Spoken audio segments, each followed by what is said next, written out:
Hello and welcome guys. Ko-fi link down below. Thank you for your support. You keep me going. Let's get to it. Make yourselves comfortable and enjoy. Well, now, this is Affinity Chaos, Chapter 61. The next day, Gray and his friends were discussing the upcoming battles. If you are not confident about any battle, you should admit defeat immediately, so you can save your strength for the next battles. Gray said, looking at both Reynolds and Clouse. I know, I'm not that dumb to waste my energy in a lost battle. Clouse was the first to reply. There are only 11 spots. The students in the 8th stage will all qualify, leaving only 4 spots left. Reynolds said, make that 3 spots left since I will definitely qualify. Gray said calmly, okay fine, 3 spots left. Since, Reynolds continued but was interrupted mid-sentence. Make that 2 spots, since Damian is also likely to qualify. Clouse interjected, fine, 2 spots.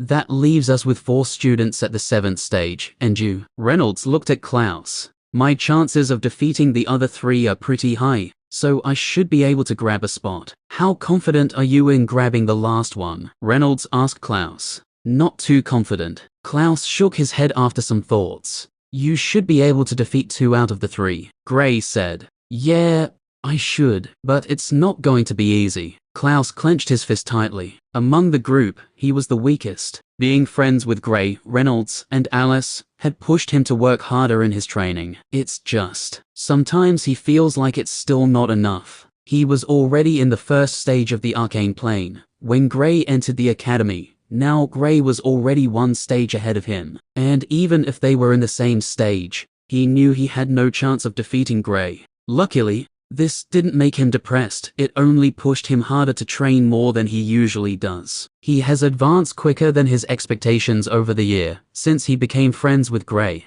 You can do it, Alice encouraged from the side. As long as you cheer for me, I will win, Clouse said with a smile. Of course, just make sure you win whenever I cheer you on, Alice said with a cute smile. Sometimes I wonder if they're the same person, Clouse thought after seeing Alice's smile. It's hard to associate the cute girl in front of him with the one who beats the hell out of her opponents at the yearly tournament. Okay, I think I should be among the first fighters, Clouse said. His plaque number was 13. If the battles follow the same patterns as the first ones, he should be among the first fighters. Me too. Reynolds's plaque number was 1, so he would be the first participant who would be called out. While they were still discussing, an instructor climbed onto the platform. Since each student will get to battle 4 times today, after each battle, you will be given 30 minutes to rest before you start the next battle. The instructor spoke calmly. Now, students with plaque number 1 to 4 and number 14 to 11 should step into the respective platforms assigned to them. After speaking, the instructor stepped down from the platform since the battles would begin immediately.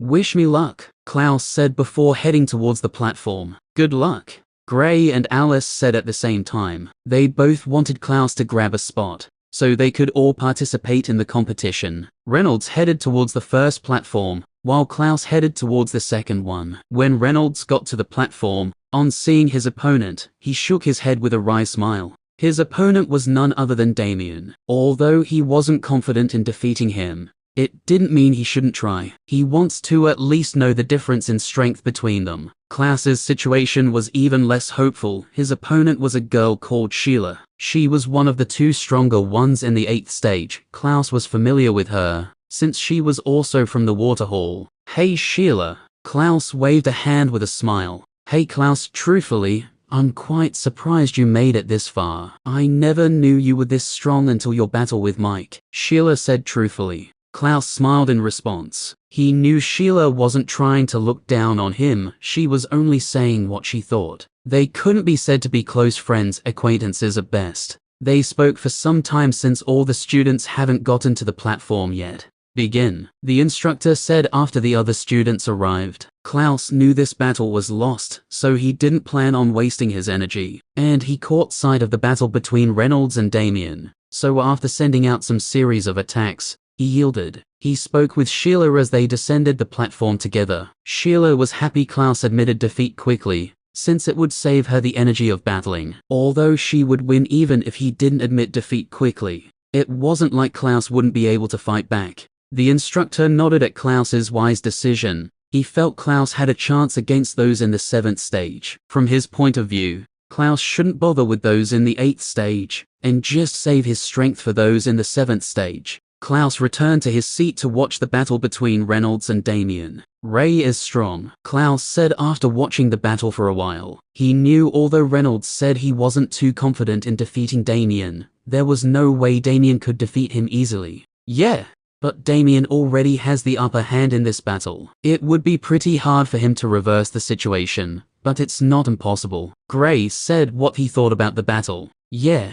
The battle continued and Reynolds was able to reverse the situation for some time, only Damian quickly took control of the battle once again. He lost by a narrow margin, but he wasn't disappointed. The difference between them wasn't much, so with a little more training, he should be able to catch up. Besides, it hasn't been long since he broke through, while Damian had already been in the 7th stage for longer now. When he returned to his friends, they all commended his effort in the battle. The first set finished and Gray went up in the second set. His opponent was someone in the 7th stage. He was victorious after a couple of exchanges with him. The day went by quickly, and they finished the 4 battles for today. Among Gray's 4 battles, he fought with only one student who was in the 8th stage, which he won comfortably. Gray won all 4 of his battles, Clouse won 1 of them, and Reynolds won 2. Clouse and Reynolds met 2 opponents in the 8th stage today, with Reynolds getting a surprise victory over one of them. They all went home to prepare for the battles of the next day. Chapter 62. Gray headed to the valley. With the success he had the previous day, he wanted to use the momentum to at least send out a single attack with the symbol. After they were done eating, he started his training. Chris was slightly taken aback when he first saw the symbol appear. This is faster than I expected. Gray's learning speed was incredible. He remembered it took him over 2 months before he was able to inscribe. But Gray has already made the symbol appear just within a week, and with the way it's going, he should be able to successfully use it to attack within the next 2 days. Chris started pointing out some of the mistakes he was making. With this help, Gray was able to make the symbol appear more frequently. Although he still sometimes failed, his success rate is well over 60%. His only problem now was attacking with it. If he could do that, then he could be called an inscriber. He wasn't far from success though. Within a day or 2, he should be able to make it. Once he's comfortable attacking with it, he would then focus on reducing the time needed to inscribe the symbol mid-air. He didn't forget to practice his arrays. Practicing both at the same time had increased his experience in them. Gray stayed till after sunset before he headed home. Today he wanted to focus fully on comprehending the wind element. If he could increase its grade to orange, it would boost his strength once more. He was currently stuck in a bottleneck in his comprehension of the earth element, so he hasn't been able to improve the grade to purple. Hopefully, he would get enlightenment on it soon. After getting home, he entered into the chaos space immediately and started comprehending the wind element. The next day, Gray went for his physical training after waking up. Although the time spent was short, it was still better than not going at all. He had already battled with 4 of the other 13 students. From the remaining 9 students, 6 were in the 8th stage. Reynolds, Clouse, and Damian were the other 3. It can be said his upcoming battles should be interesting. Although he was only interested in 2 of the 6 students in the 8th stage, the others won't be that easy. The student he was most interested in among the 2 was a dual elementalist. He is the strongest among the other participants. All his battles have been simple and quick. He hasn't had any eye-catching fight, but Gray could feel he would be his biggest challenge in the tournament. The battles started, and his first opponent was one of the 6 8th stage students. The battle lasted for about 7 minutes before Gray defeated him. This victory drew the attention of Sheila and the dual elementalist in the 8th stage. Even the instructors and students had taken note of him. Gray had already defeated 3 students in the 8th stage since the tournament began. He defeated the first one in the 3rd round before defeating one the previous day. The addition of this student made it 3. Reynolds and Damian are the only other students who have defeated a student in the 8th stage, while being a stage behind. Reynolds has defeated 1, the same as Damian. Damian lost both of the battles he fought with students in the 8th stage yesterday. Reynolds also won his first match of the day, while Clouse unfortunately lost. It wasn't unexpected, but he gave his opponent a tough time before losing. Getting another victory would increase his chances of grabbing a spot. but he knew it wouldn't be easy. One more win and he should be able to grab a spot, hopefully. His next battle was against a student at the 8th stage, which he didn't waste his time on and quickly admitted defeat. Gray and 3 other students at the 8th stage are the only ones who have won all 5 of their battles. His next battle was also against a student in the 8th stage, which he also won. With this win, apart from the dual elementalist, no one else has defeated more students in the 8th stage as much as he has. Reynolds lost his second match with 3 victories. He should be able to get a spot, since there's a student who still hasn't had a single win. Reynolds' next match was against Clouse. They both walked side by side towards the platform, laughing on the way. On seeing them, the instructor knew there was no way both of them would fight, given how close their friendship seems. Begin, he said anyway. Hey Ray, who do you think will win in the battle on the next platform? Clouse asked with a curious look. I think Allan will win. Although Sheila is strong, Allan is a dual elementalist, and that gives him more attacking options, Reynolds said. Currently, Sheila and Allan were in a heated battle. None have been able to gain the upper hand, but the battle just started, so it's still too early to judge. You know one of you can just admit defeat and watch the battle in your seats, right? The instructor said with a long face. He can't chase them out of the platform, since, technically, their battle was ongoing. We'll watch for some time here before going back to our seats. Watching the battle here is more thrilling. Right, Ray? Clouse walked over to Reynolds and threw a hand across his shoulder. Yeah, Reynolds nodded. The instructor sighed. Forget it, even if they leave the platform now, it's not like another battle would start immediately. He also turned his attention to the fight between Sheila and Allan.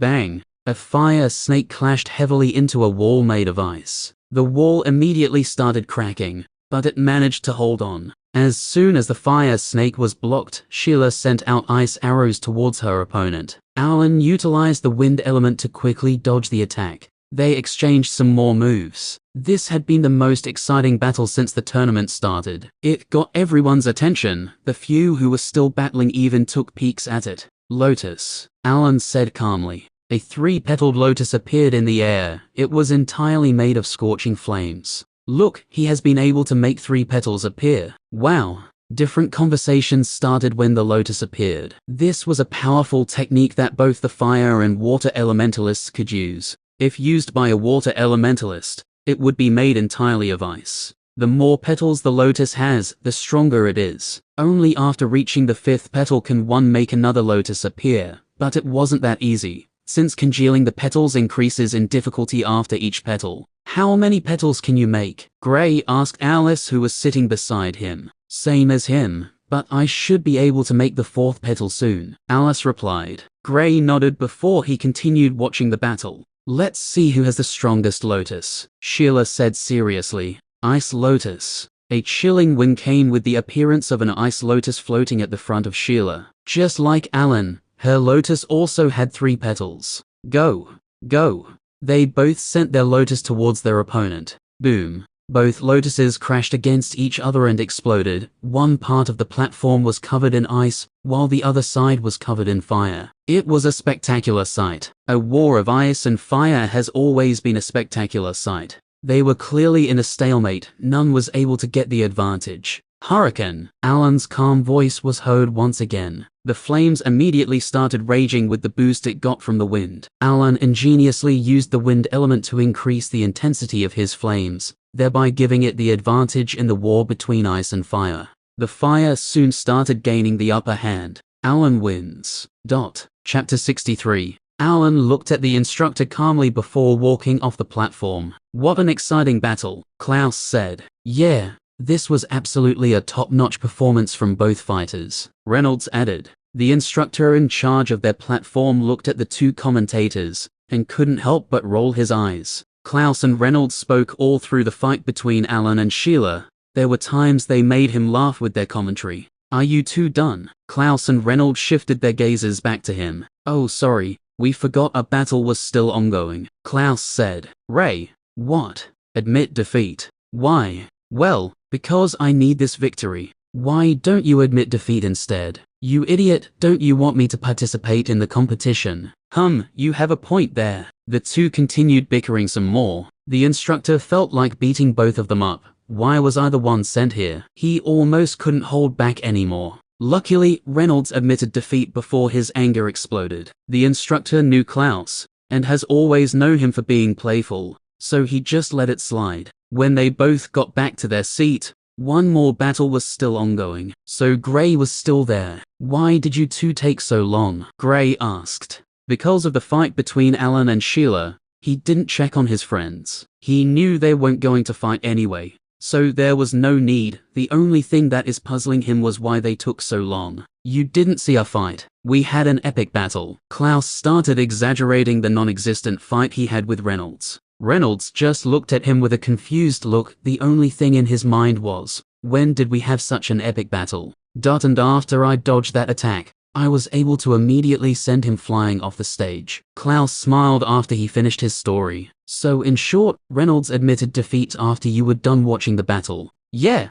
that's pretty much the summary of the entire battle. Clouse nodded continuously as he replied. Alice laughed when she saw this. Clouse came up with such a great battle that even she hoped to see something like that. You currently have 2 wins, adding my battle would make it 3. Gray surmised. Yeah, I've already defeated that one guy who I don't know his name, Reynolds, and I don't think you'll be much of a challenge. So yeah, I already have 3 wins in the bag. Clouse shrugged. Gray looked at him and declined to reply. It was best to let a man dream. If someone who didn't know them heard what Clouse said, they would think Clouse would be able to comfortably defeat both Reynolds and Gray. It soon got to Gray's turn. When he stepped onto the platform, he was surprised by his opponent. Damian. Gray was slightly taken aback. Hello, Gray greeted with a smile. Damian looked at him for some time before speaking. I know I'm not your opponent, but I really do want to fight you. Well, here we are. Gray spread his arms. Begin. Let's fight. Damian roared. Hope you don't disappoint me. Gray smiled before charging towards Damian. 3 pillar-like rocks shot towards Gray. He sidestepped to avoid it, before sending out an attack which took the shape of a fist, only it was made of lightning. On seeing the attack, Damian set up 2 protective walls in front of him in a bid to stop the attack. Boom. The strike easily shattered the first wall before crashing into the second one. After holding out for some time, the second one crumbled as well. It was able to reduce the power of the attack significantly before it crumbled. Damian was able to block the weakened attack, but was pushed back a couple of steps. He's this strong. The strength of Gray's attack exceeded his expectations. He thought very highly of Gray. That was why when he saw the attack, instead of using just 1 wall, he made 2. But it seems like it still isn't high enough. He once again increased how highly he thought of Gray. Since he took notice of Gray, he decided he would go all out for this battle. Even if it means he would lose the next due to fatigue, as long as the battle was great, he didn't care. They continued exchanging moves. But Gray got the upper hand in the entire battle. He had been able to counter every move Damian used. While the battle was still on, Gray sent out an attack that stunned the crowd. Fouquet, that attack is too overpowered. Clouse shouted out. I still haven't been able to master it yet, but he unexpectedly has. Alice opened her mouth in amazement. This technique was the hardest technique he has mastered so far. Lightning rain. The entire arena was completely covered with bolts of lightning falling from the sky. Damian had a tough time defending against it. He was able to block some, but they were just too many. He was hit multiple times, but even after this attack, he was still standing. His ability to take a beating is amazing. Gray clicked his tongue when he saw Damian was still on his feet. The crowd was also surprised by it. Most of the students felt the battle was already over with that attack from Gray. He stamped his foot strongly on the platform, and it shook strongly. Crack. Cracks started appearing on the platform. Thump, thump. Gray felt like something was pounding the platform. The sound almost resembled the sound of a heartbeat. Not just him, everyone in the arena heard it. What is that? They all started asking the same question. What was making that sound? It's like a heartbeat, Clouse said. Where is it coming from? Reynolds asked. Clouse shook his head. He had no idea where the sound was coming from. I think it's from the platform Gray's on, Alice said. The instructor looked at Damian with eyes filled with shock. It shouldn't be. He tried to dispel the thoughts coming to his head. The sound got louder, and the crack on the platform started increasing. It was like something wanted to break free from underneath the earth. The shaking in the platform increased. Gray subconsciously took a step back. He didn't expect something like this to happen. From what he saw, he knew this was definitely related to Damian. All the battles in the other platforms ceased, and they all looked in the direction of Gray and Damian. Everyone looked intently at the platform. They all waited patiently. The sound kept on growing louder, and soon, boom. The middle of the platform exploded out, and dust immediately covered the place. Small pieces of rocks flew everywhere, and Gray easily destroyed the ones that came his way. The entire arena went silent. They all looked at the platform with eyes filled with curiosity. Roar! The roar shook the arena. Those who were weaker and were closer to the platform felt intense fear. Oh my god. Chapter 64. Gray looked at the creature that appeared in front of him. It was a stone golem that stood at a height of over 5 meters. He's a summoner, one of the instructors exclaimed. Summoner. Gray looked at Damian closely. This was not the first time he had come across this word. He had read about it in some books. Summoners are even rarer than dual elementalists. They have the special ability to summon a creature made entirely of their elements. Not all summoners were born with the gift. Some had resonance with their said elements, which in turn gives them this special ability. The chance of a summoner appearing in 100,000 elementalist is meager. These summons are always at least a stage above their summoner, and their strength is always at the peak of said stage. For example, since Damian is at the 7th stage of the arcane plane, his summon would be at the 8th stage of the arcane plane. Its strength could rival the weaker ones in the 9th stage. The downside to this is that, after the summon disappears, the summoner will enter into a weakened state. There is no free meal in this world. Everything has a price. In the case of summoners, the price they pay is their elemental essence. As long as the summoner's elemental essence is still available, the summon will last till it's dismissed. But since it runs entirely on the elemental essence of the summoner, the consumption rate is quite high. With Damian's current abilities, he can keep the summon for about 6 minutes tops. If he were battling any other person, he was confident 5 minutes would be enough to give him victory. But he knew Gray still hadn't shown his full strength yet. Gray looked at his new opponent with excited eyes. He had already changed the previous thought he had. Now Damian was his strongest challenge in the tournament. It seems sentient. Amazing. Gray was awed by the wonders of the world. The crowd looked at the golem in shock. That's a golem from the legends. Most of the students were excited when they found out what it was. It was something they never thought to appear in the tournament, not even the competition. They never even had the thought to start with, so this was a fairly pleasant surprise. And they loved it. The golem looked at Damian, before switching his gaze to Gray. It can't really be said to be looking at Gray, since there weren't any eyes on its face. It only had a mouth, which is clearly used for scaring the shit out of people with its roars. If any other student were to be in Gray's position, they would have been scared senseless when they heard the roar. To be honest, Gray slightly felt fear when he heard it, but his curiosity got the better of him. Gray sent a lightning bolt towards it. He wanted to test how strong its defense was before planning on what next to do. Bang! The lightning crashed into it, but it did not affect it. Apart from making some marks as a result of the strike, nothing else happened. It didn't even flinch on getting hit. This was within Gray's expectations. The attack didn't have the strength to deal strong damage to it, but still, it should have at least broken some rocks on its body. It roared again angrily and charged at Gray. Oops, I think my attack angered it, Gray thought, and quickly tried to dodge the attack of the golem. But to his surprise, the golem was able to keep up with his movement, and was even able to put him in a difficult position. He expected the size of the golem to affect its speed,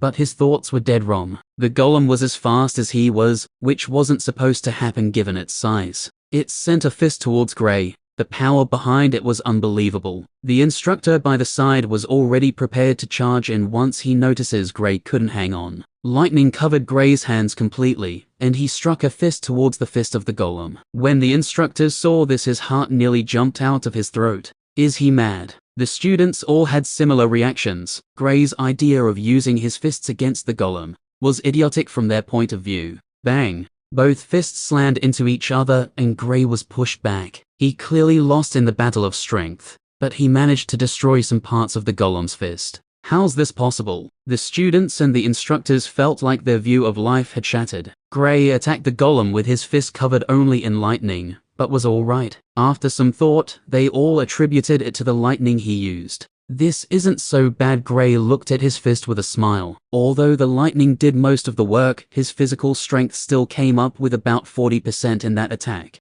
No one would dare to replicate what he just did. He sent an orb towards the golem. The golem tried to slap it away, but before it could do that, it exploded right in front of it. Some parts of the golem broke off. Just as Gray was about to make another attack, he saw the golem's body was repairing itself. It heals. Gray was dumbstruck. First of all, he didn't know how long Damian could keep the summon. Coupled with its ability to self-repair, it can be said to be almost undefeatable. It has only been around 1 minute since the golem appeared. Gray didn't feel discouraged. He once again charged towards the summon and attacked. After attacking for almost 30 seconds, he was able to successfully break off some other parts of the golem's body. But just like before, it repaired itself. Only this time, Gray noticed a difference. The speed at which it used in repairing itself was much slower compared to the first time.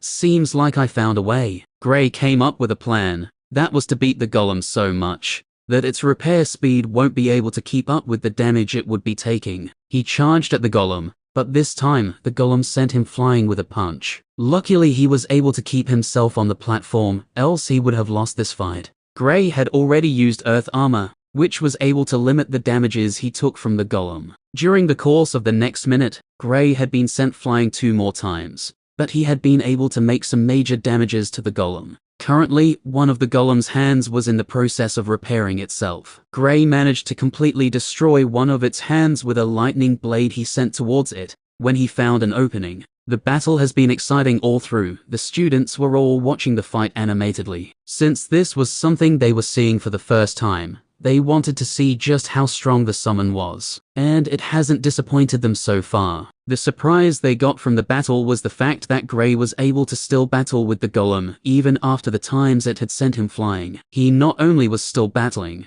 but he had been able to destroy one of the golem's hands. Gray was already starting to worry. His insides were already not in the right spots from all the attacks he had received from the golem. Although the golem is healing at a slower pace, it hasn't shown any signs of crumbling yet. He sent out an attack that took the shape of a fist made from lightning towards the golem. Since one of its hands was still under repair, it was left with only one hand. Gray attacked the side of its body, where it would be hard for it to use its only hand to block the attack. Another minute went by, and Gray had already successfully destroyed more than half of its head with multiple holes in its body. Gray was about to send out another attack when the golem slowly started crumbling. He turned his gaze to Damian and only saw him lying unconscious on the floor. The instructor went over to check on him. He's fine, he only passed out from overexertion. Gray nodded before he turned to leave the platform. Gray wins. The instructor announced the result before taking the unconscious Damian out of the platform.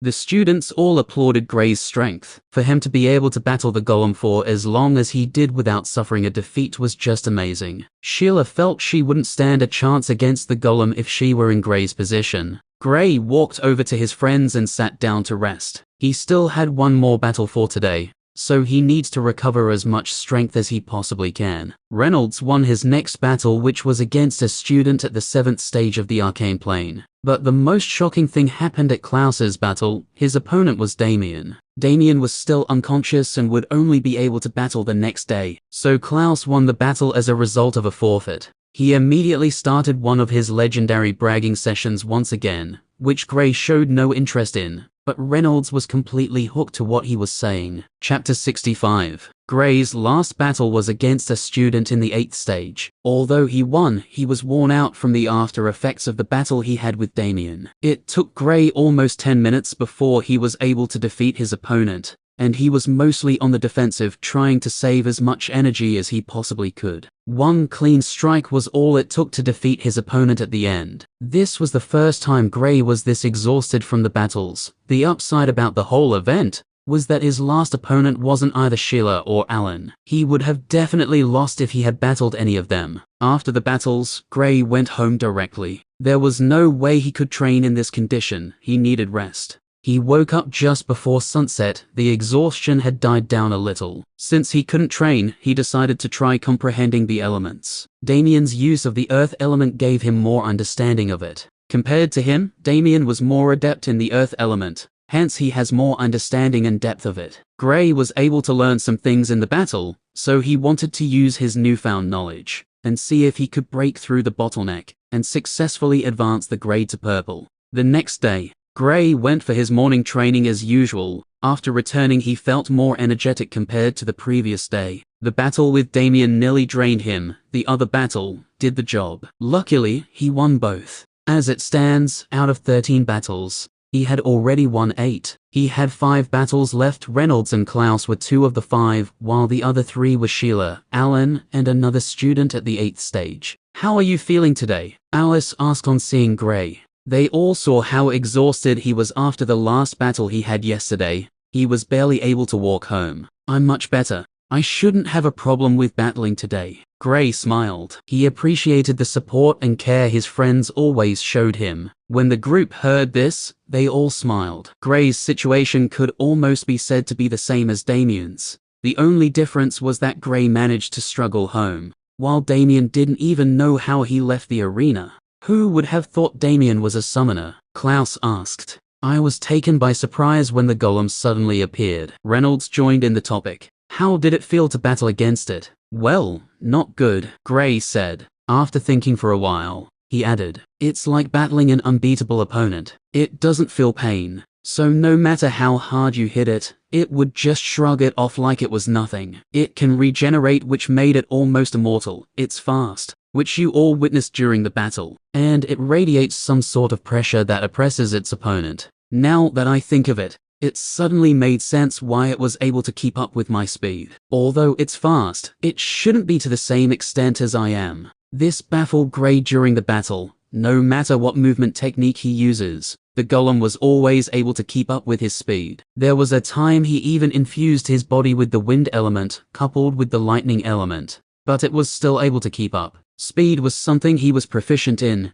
given the fact that he has 2 elements which boost the speed of the elementalist. It truly is strong, but the consumption of elemental essence is terrifying. Damian wasn't even able to keep it up for 5 minutes before passing out from overexertion. Reynolds said, "I think it had something to do with its regeneration ability. Since it depends fully on the element essence of its summoner, technically, it would also need the essence in regenerating. This, in turn, would increase the amount of essence the summoner provides." Gray deduced. He thought of this when he noticed the difference in speed after the first regeneration. This must have been a result of the limited amount of essence in the summoner's body. They continued discussing till the battles were about to start. Gray's first battle was against Sheila. When the crowd noticed the fighters, they all looked on with interest. Gray was already tagged the second strongest in the tournament. Although Gray was strong, they felt Allan was stronger by a margin. Gray and Allan were the only ones who had never lost a battle since the tournament started. Gray and Allan were both tied on 8 victories, with Sheila following closely behind with 7. The next student only has 5, same as 2 others. Reynolds was on 4, while Clouse was on 3, same as Damian and 2 others. One student was on 2 victories, with one student having 1 victory. The last student had 0 victories,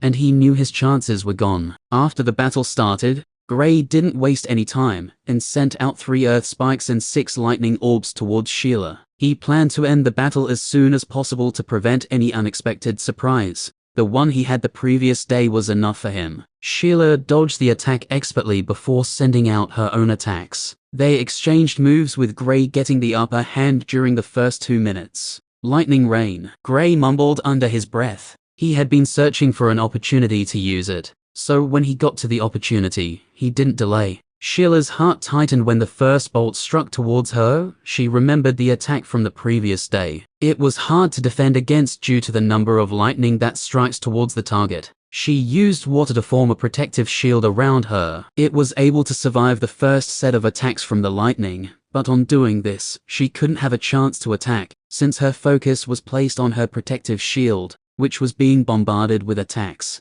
On seeing his opponent fall on the defensive, Gray's attacks started getting more aggressive. Slowly but surely, the water started dying down, and soon Sheila was left unprotected. Gray launched towards her, and ended the battle quickly, with Sheila admitting defeat, after not being able to keep up anymore. Gray went back to his seat and waited for his next battle. Clouse won his first battle for the day, which brought him to 4 wins. Reynolds wasn't so lucky. Gray's next battle was Clouse, which he didn't even bother to go to the platform. Since Clouse was the only one present, he won by forfeit. They all waited patiently. Gray had 3 battles left, one against Reynolds, one against the other student at the 8th stage, and finally one against Allan. Chapter 66. Gray's next battle was against the student in the 8th stage, which he won. He currently had 2 people left to battle. One was Reynolds, and the other Allan. Both fighters stood on the arena staring at each other. Unlike Gray's previous battles,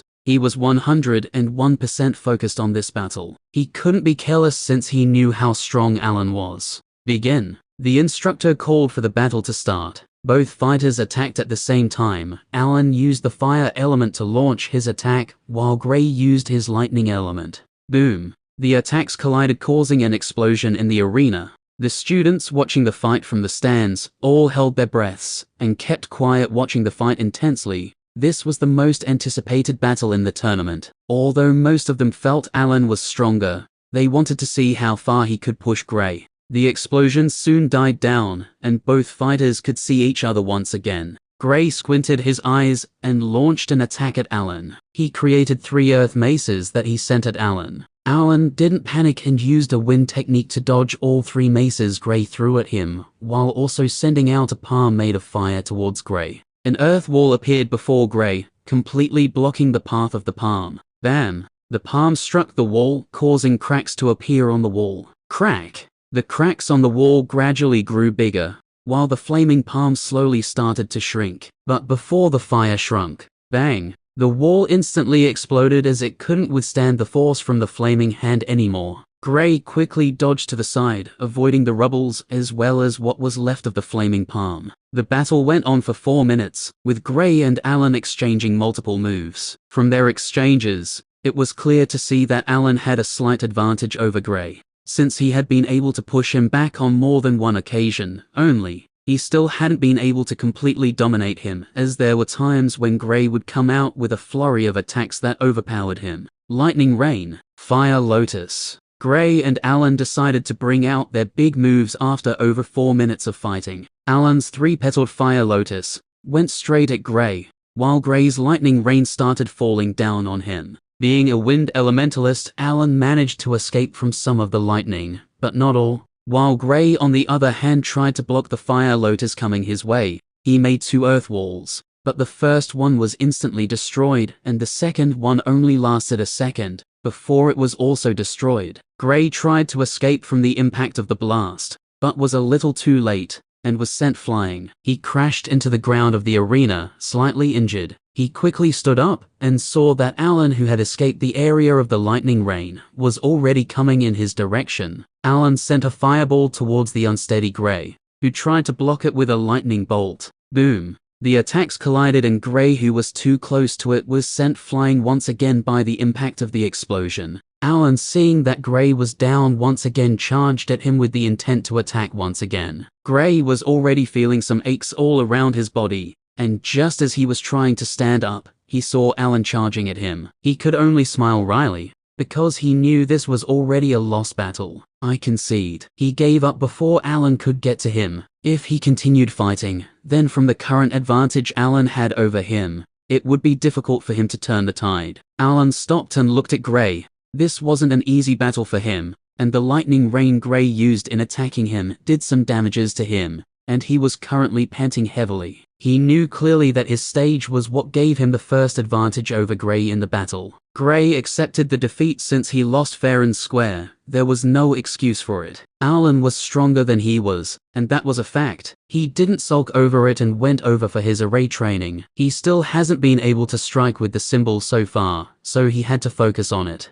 That day went by quickly. The next day, Gray's only battle for today was against Reynolds, which he wouldn't fight, of course. He only went over to the arena because the tournament would be ending today, and the instructors would tell them when they would be leaving, since the competition would be starting soon. After the battles ended, the rankings were set, with Allan being the only one who didn't lose a fight. Sheila was behind him as she lost only 2. Gray was third since he lost 3 battles. Well, technically, he forfeited too, but a loss was a loss. Clouse and Reynolds, with another student, were tied at 5 victories. All participating students should prepare themselves. We will be heading to the capital in 3 days. After the announcement, the tournament finally came to an end. Gray went over to the valley for his training. Teacher.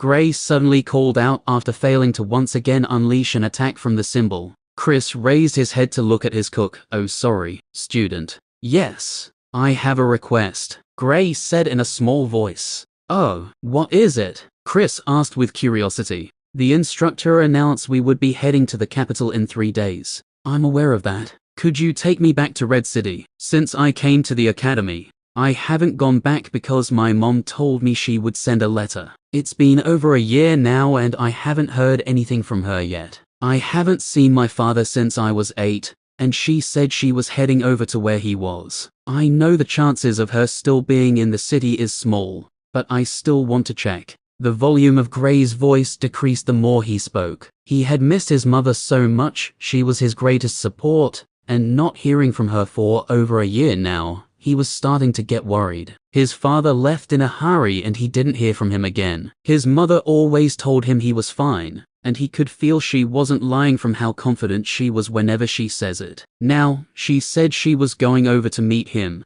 and refused to tell Gray the location. He missed her care, voice training, as weird as it sounds. He really did miss her training. And most of all, he missed her cooking. Chris thought for a while before replying. Okay, we'll leave tomorrow. Also, inform Blake they can leave without you. I'll bring you to the capital myself. Gray was elated when he heard this. He wasn't too optimistic about Chris agreeing with his request. He bowed towards Chris and expressed his thanks before continuing with his training. Chris narrowed his eyes. He remembered Martha.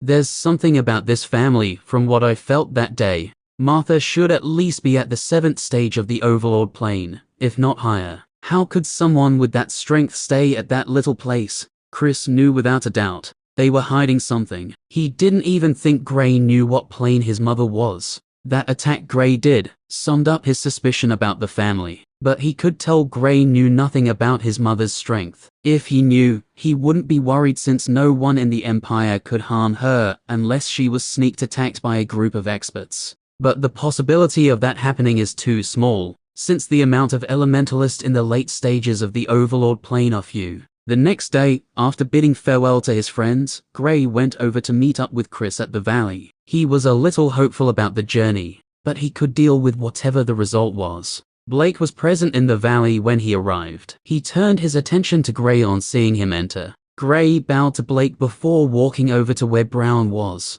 Blake smiled when he saw Gray. He had heard about Gray's performance in the tournament, and he was proud of his student. It wouldn't take long before Gray completely surpasses everyone in his group. Chris soon came out, and after speaking with Blake shortly, he walked over to where Gray and Brown were. There's still a little over 5 days before the competition starts. Given the amount of time it took to bring you here, I wouldn't have accepted your request. But, since you're already in the arcane plane, you can cope with Brown's full speed. So unlike the last time, we should be able to reach before noon tomorrow. Gray was slightly taken aback. That fast. When they came over from Red City, they only arrived here on the morning of the 4th day. But now, the journey was cut down by more than half. Chris smiled. Oh, and we'll sleep in the forest during the night. Gray was puzzled by Chris's words. The last time we stayed at an inn, why would we sleep in the forest this time? Chris laughed and then asked, You can't train in the inn, right? When Gray heard this, he finally understood why Chris said this. He was currently trying to use the symbol to send out an attack. If he accidentally succeeds in the inn, the owner can pretty much kiss his inn goodbye, since it would be destroyed by the attack. Chris added after seeing Gray got the picture. And besides, you're a better cook compared to those morons who cooked at the restaurants we ate at. Gray didn't know if to cry or laugh. Chris had started getting used to his cooking lately, that he even tells him to prepare his dinner most of the time before leaving the valley after training. They immediately set off from the valley. Their destination, Red City. Chapter 67. Gray stood at the front gate of the city. It had been over a year since he left now. The city seemed almost exactly like he left it, but for some reason, he felt something was missing. I should get this over with. He touched his nose with a sad smile on his face before heading into the city. Chris opted to stay behind with Brown, back in the forest,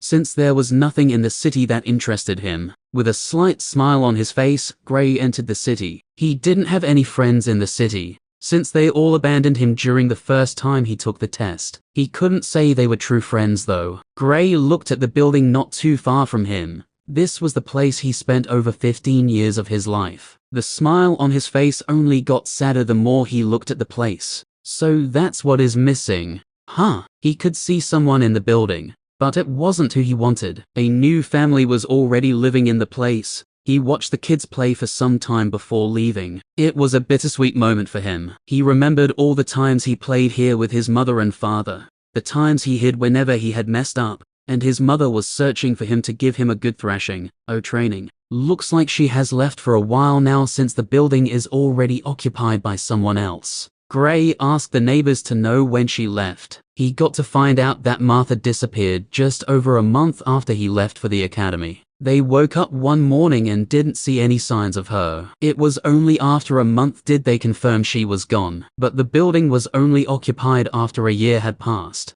Gray walked around the city for some time. He visited the arena, the marketplace, and other places he frequented while he was still in the city. On his way to the arena, he surprisingly encountered Derek. On seeing Gray, he was gripped with fear, thinking Gray would get revenge on him for what he did previously. Gray, on the other hand, just smiled at him before continuing his tour. Derek had already broken through to the fusion plane. It's below Gray to bully those lower than him in stages, talk less of an entire plane. He wanted to see the city since he would most likely not come back here again. Even if he would, it wouldn't be anytime soon given Martha wasn't there. Gray spent exactly 1 hour in the city before leaving. Although he was recognized by some people, since their relationship wasn't good, there was no way they could talk to him. Boom. A crater half a meter deep appeared on the ground. If one looks at the sky above the crater, a symbol could be seen flickering with silver lights. The symbol was made up of strange lines that formed a circle.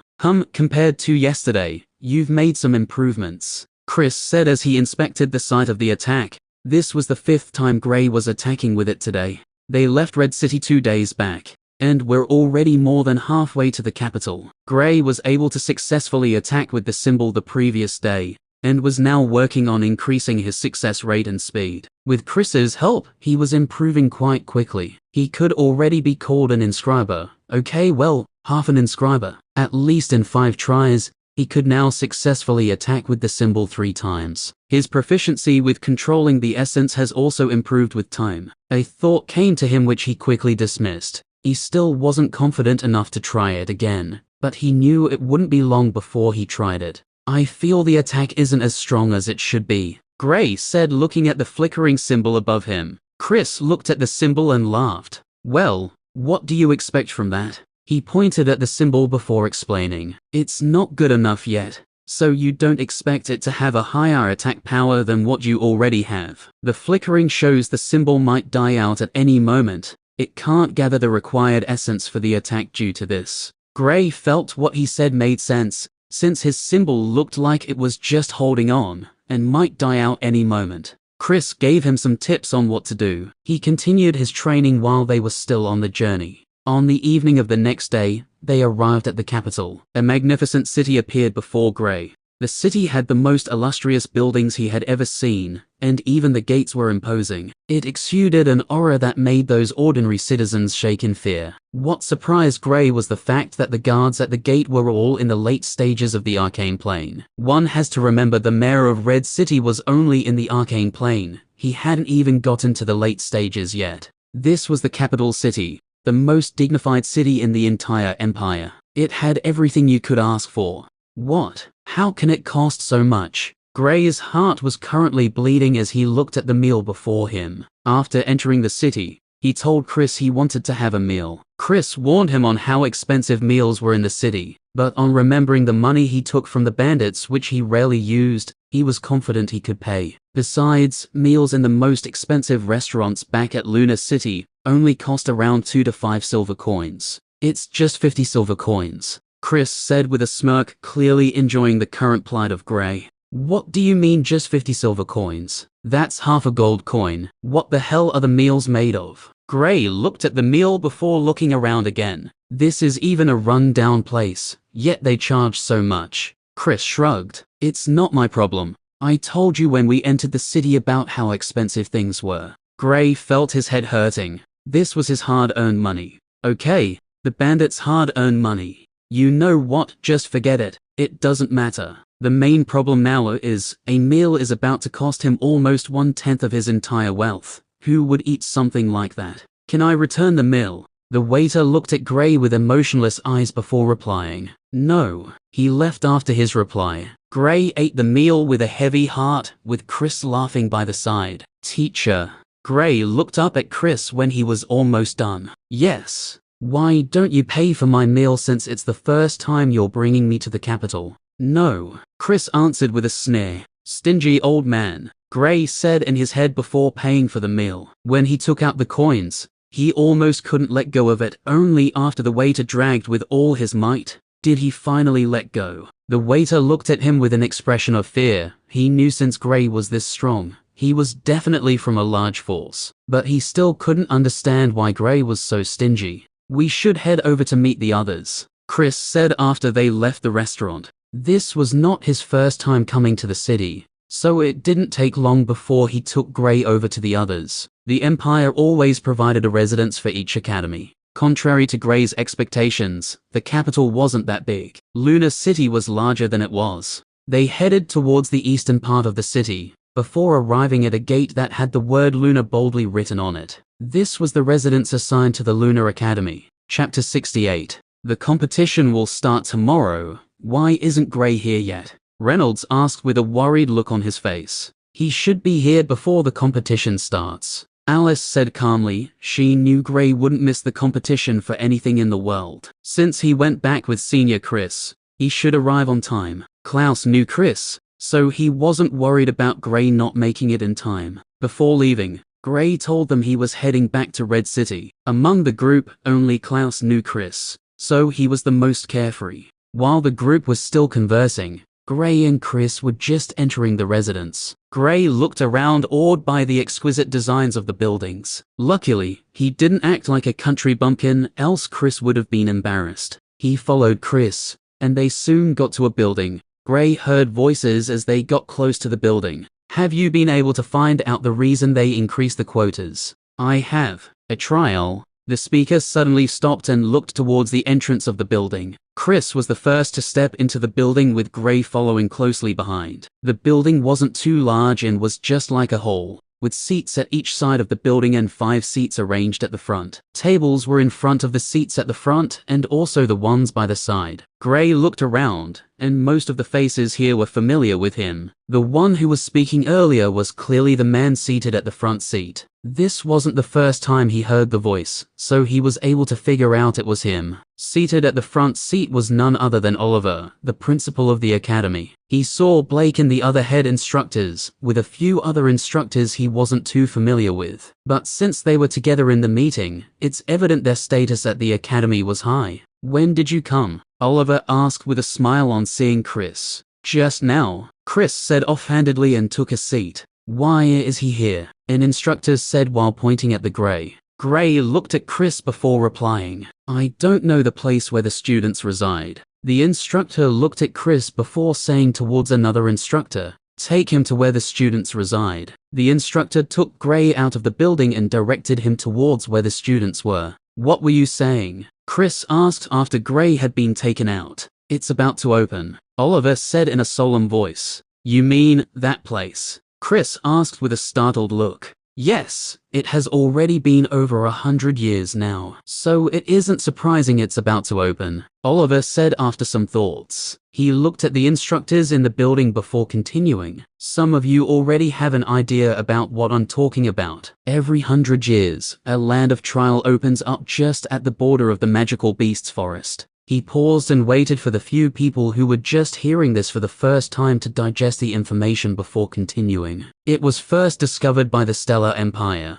but we were able to catch wind of it. Just like how we have spies there, so do the other empires. The emperors. Oliver calmly told them about the history of the land of trial. 900 years ago, a strange array suddenly appeared on the border of the magical beasts forest. It was discovered by an elementalist from the Stellar Empire, and he reported it to the higher-ups. On reaching there, they saw the most complicated array they had ever seen. Since they had knowledge of arrays, they tried to power it up and see what it was used for. It took them several tries before they were able to power it up. A portal 25 meters wide suddenly opened up. They tried entering the place but were rejected. After multiple attempts, someone was finally able to enter. The others all tried again but failed. Only after the third person entered did they find out the pattern. Only those below 20 years of age could enter. The people who entered came out after some time and told the others what they saw. From what the first set of people said, it was a very large place which was just like the outside world. They saw some debilitated buildings which clearly showed the place used to be occupied. Not all the people who entered returned though. Some of them were killed by magical beasts that resided in the place. Some came out with rare treasures. After sending in more people, they found out the place was occupied by a faction called True Dawn. They had never heard of this faction, nor was there any records of them in their history books. The Stellar Empire was only able to hide it for 3 weeks, before the information leaked to the other empire's upper echelons. This was a place that could greatly boost the strength of an empire. If one of the empires were to have full rights of it, it would be a catastrophe for the others, since it would only take at most 10 years before they completely surpassed them. The empires finally came to an agreement to each send in 100 geniuses into the place for training. They didn't care what happens inside, but as long as 100 of their geniuses went it, at least 40 or 50 should be able to make it out. But the results of the first trial stunned them all. The portal only stayed open for 6 months before it started flickering, clearly a sign that it was about to close up. Only 20% of people who entered managed to come out in time. The loss of people wasn't what shocked them the most. It was the fact that of all the people who escaped, more than 80% of them were at the mid-stages of the origin plane. When they all entered, none of them was at the origin plane. But now, within 6 months, more than 50 people were able to not only break through into the origin plane, but they also reached the mid-stages. They monitored the place for over 10 years, but nothing showed up. It was like the array never appeared in the first place. Only after 100 years did it appear once again. After it appeared, the empires sent in 100 geniuses each, and strongly reminded them to come out once it's getting close to 6 months. Only after 300 years were they able to confirm that it appeared at a particular time every 100 years. They have still not been able to fully explore the place even after so long already. After Oliver was done with the explanation, he added solemnly, "This should not go out of this place. The Empire keeps this information under strict orders. Anyone found disseminating it would be executed immediately." They all nodded before they spoke about other important things. Clouse and the others were still speaking when Grace suddenly walked in. Alice was the first to notice him before Clouse and Reynolds turned towards him. On seeing Gray, Clouse jumped towards his friend with a sad face. "Bro, I've been so lonely without you." Gray's mouth twitched when he heard this, and immediately kicked Clouse away. "Although I don't have a girlfriend, I'm not into boys." He glared at Clouse after saying this before sitting beside Reynolds. Clouse stood up immediately and complained, "Bro, you've become so cold-hearted. My heart is broken and this is how you treat me." Gray looked at Clouse with a puzzled look. On seeing Gray's look, Reynolds burst into laughter before explaining, "Liam broke up with him just before we came over to the capital." "Oh, this is new." Clouse was always the one who broke up with his girlfriends. He looked at Clouse with pitying eyes before adding, "Now you know how it feels when you break up with them, right?" Clouse almost started crying. This was the longest he had been in a relationship. He really felt maybe she was the one. But she unexpectedly broke up with him. He sighed when he thought of all the times they spent together. Maybe it was just not meant to be. The group burst into laughter when Clouse made this statement. Gray was finally able to cheer up Clouse before the end of the day. The day soon ended. After waking up the next day, Gray looked out the window. The day of the competition is finally here. Chapter 69. On this day, the competition, which takes place once every 5 years, officially began. Although the number of people in the capital increased every time the competition takes place, it's still as orderly as it always was. All the inns in the capital were all occupied by people who came from different cities to watch the competition. They rarely get the chance to come here, since the requirements for entering the capital are different from the other cities. Only those who were in the origin plane, or above, were given free rights to enter. But your identity still needs to be confirmed before entering. This way they can stop those who are not from the Empire. The arena where the competition was going to be held was already almost filled with people, yet more people coming in by the minute. Different groups of people were already conversing. Two sets of people were in a heated argument. Dregs from the Lunar Academy. Watch how we put you people in your place in the competition, says the scums who only knows how to sneak attack their opponents.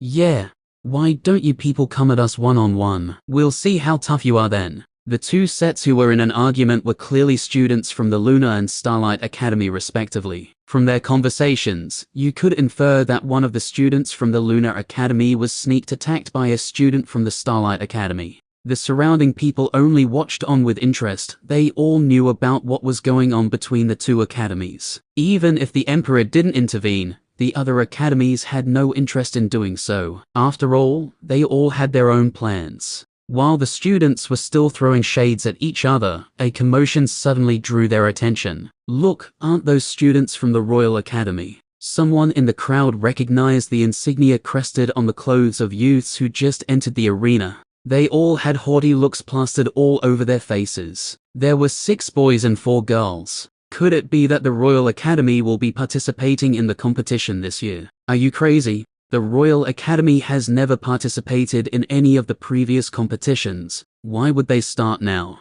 For one, I'm very suspicious about this year's competition. I mean, each academy was usually given a quota of 15 students. How come it was suddenly increased to 25? I don't know, and I really don't care. Those are not things we want to get involved in. The Empire and the academies know what they are doing. All I came here to do is watch some kids beat the crap out of each other. Nothing else. You can play detective on your own. I have no interest in dying yet. The arena was very lively. Soon the students from each academy started coming in together. Each academy was assigned specific areas in the arena where the instructors and students who are participating in the competition seated. Because of the conflict between the Lunar and Starlight Academy, when the students from the Lunar Academy entered, they immediately attracted attention from the crowd. Gray was among the students heading towards the area which was assigned to the academy. The students from the Lunar Academy all wore the same clothes with a half-moon insignia crested on the left side of their chests.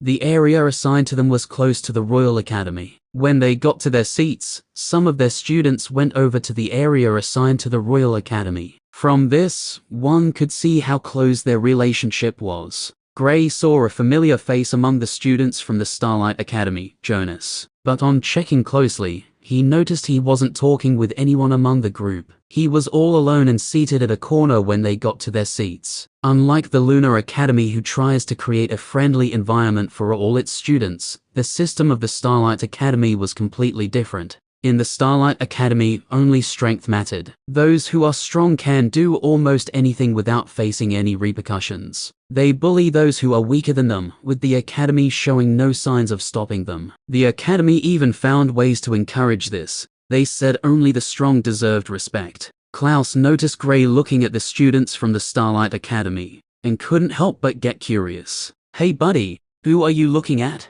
Gray shifted his gaze from that direction before replying. Remember Jonas from my city? Clouse thought for a while before replying. That guy you said was a fire elementalist with purple grade talent. Gray nodded before adding, he's among the students who are participating in the competition. Reynolds looked in the direction of the Starlight Academy with cold eyes. Those bunch of bastards. They better pray I don't meet any of them at the competition. He still remembered when they were attacked by students from the Starlight Academy. If not for Alice being present, they would have died. A middle-aged man walked into one of the platforms in the arena. He immediately attracted attention from everyone, and they stopped what they were doing and focused on him. They knew he was about to make some announcements about the competition, and also tell the participants the rules. On seeing everyone was focused on him, the middle-aged man immediately started speaking. Welcome, everyone, to this year's competition. Unlike the previous competitions, this one will be a little different. Of the 300 students participating, the top 75 will be taken by the Empire for special training. Rewards will be given to the top 10 as usual also. When the guy who said he was suspicious about the competition heard this, he immediately turned to his partner. "See, I told something was going on." His partner looked at him with eyes that said who doesn't. The middle-aged man continued. "So try your best and remember to admit defeat if you know you're not as strong as your opponent. Once you have incapacitated your opponent, you are not allowed to kill them. You're all regarded as the future of the Empire. So the more geniuses we have, the better for the Empire. Please distribute the plaques to the students of your academies. They would all be battling according to the plaque numbers. The first round will consist of 150 battles. Anyone who successfully makes it to the third round automatically gets a spot for the special training." The instructor continued explaining the rules of the competition. After all the plaques were successfully distributed, the competition officially began. The first round of the competition would take 3 days, with 50 battles taking place each day. Gray had a battle the day the competition started. His opponent was someone from the Ernst Academy, who was at the 6th stage of the arcane plane, which he won easily. After the battles for the day ended, the group from each academy all headed towards their residence. Gray. On the way back to their residence, Gray suddenly heard his name. Clouse and Reynolds were with him, so they also looked in the direction the voice came from. A smile formed on Gray's face when he saw who it was. Chapter 70. 2 beautiful girls were coming in Gray's direction with 2 boys following closely behind them. They were the group from the Idris Academy Gray met at the Misty Mountain. Gray asked with a smile when they got close. "Hey, how have you been doing?" The girls answered simultaneously. "Fine." The boys, on the other hand, kept looking at Gray, as if he were a monster. They watched Gray's battle against the student at the 6th stage of the arcane plane, and they were shocked. It had only been just over 3 months since they met Gray at the Misty Mountain, and they knew he was either in the 1st stage or 2nd stage of the arcane plane at that time. The girls already told them about Gray being a dual elementalist, so they weren't surprised when Gray used another element. They had only advanced a single stage since then, yet Gray had gone 5 or 6 stages. His speed is terrifying, to say the least. The girls weren't really too shocked since they felt Gray was far stronger compared to what he showed. After all, they were present when Gray battled with the mercenaries, so they knew he could be even more terrifying. But they were still puzzled by the fact that his cultivation speed increased this fast. If he used a secret technique, he shouldn't be able to advance at such a speed. Unless he was hiding his real strength at that time. Claude couldn't help but ask, "How did you become strong so fast?" Only after asking did he realize he made a mistake since this was Gray's secret. He added hastily, "The girls told us about you helping them out again. Thank you." He bowed while saying this. Gray acted like he didn't hear the question Claude asked before replying with a shrug. "It's nothing. I only found them by accident," Claude said immediately after Gray finished speaking. "Even though you found them by accident, you could have easily left them to their fate. But you didn't." While they were speaking, Gray was able to deduce that the girls kept his secret just like they promised him. Clouse and Reynolds just looked at what was going on with confused eyes, given how well they knew Gray. They knew he didn't have any friends outside the academy. Clouse said after they left, "Hey buddy, since this is your first time coming to the capital, why don't I show you around? I've come here lots of times. I'll be your official guide." Gray accepted Clouse's offer. It was his first time here and not seeing the famous places in the city would truly be a shame. Although things here were expensive given Clouse's background, he doesn't have a problem with paying for anything here. They went to a famous art gallery in the capital and other famous places in the city, before heading to Clouse's favorite place, the Jade Water Paradise. Day turned to night. On the western side of Capital City's main road, the King's Avenue, the 3rd floor of the Jade Water Paradise. Gray and the other 2 had a room of their own. The nights at Capital City were always busy, especially during the time of the competition. But the nights within the Jade Water Paradise were even more bustling, having reached the peak of busyness. The coquettish giggles of women could be heard non-stop, while the roaring,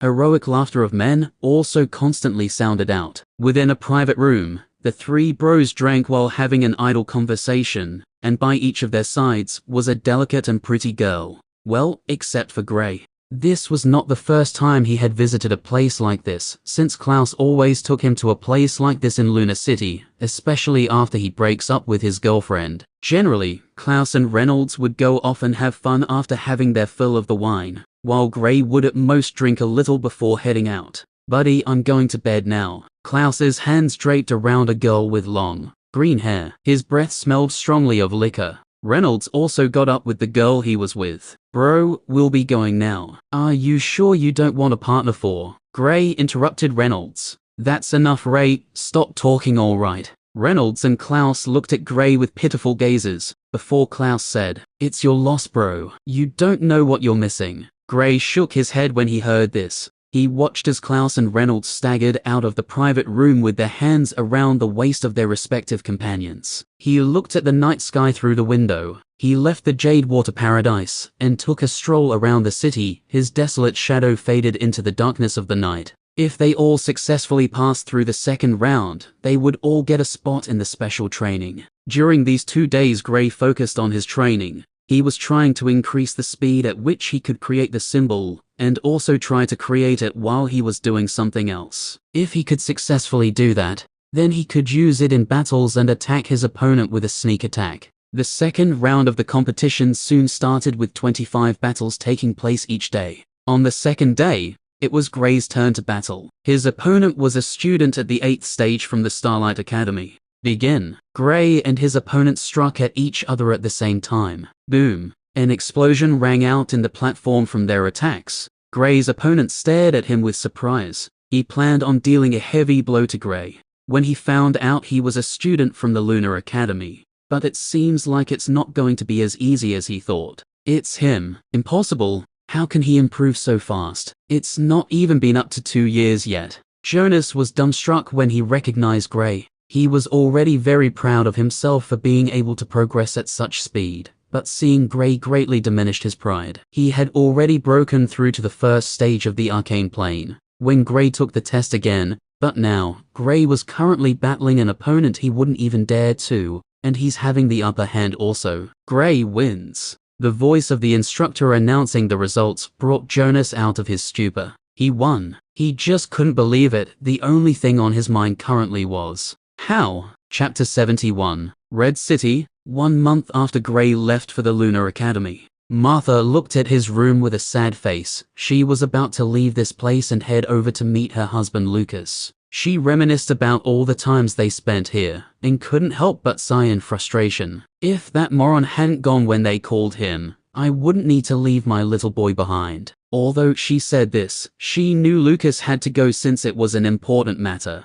I thought we would be able to leave everything behind and just live a peaceful life. Seems like fate has something else planned for us. Hopefully Gray will be okay. After saying this, Martha crushed a small red glowing bead that suddenly appeared out of nowhere in her hand. 2 minutes later, a figure appeared from the void without making any sound. It was like he had always been there. Plop. Milady, do you have any orders for me? Martha looked at the man before her before asking, I forgot to ask you when you first arrived. How are things over there with that bastard? The figure almost choked when he heard Martha calling Lucas a bastard. This was not the first time he had heard Martha calling her husband a bastard, but it had been long since he heard it. He could only smile wryly before replying, the bars. He froze subconsciously before saying, Lord's appearance has acted as a deterrent, but we don't know how long this would last. Before I left last month, I heard they're already tired of waiting, and are planning a full-on assault on our territory. Martha snorted coldly before saying angrily,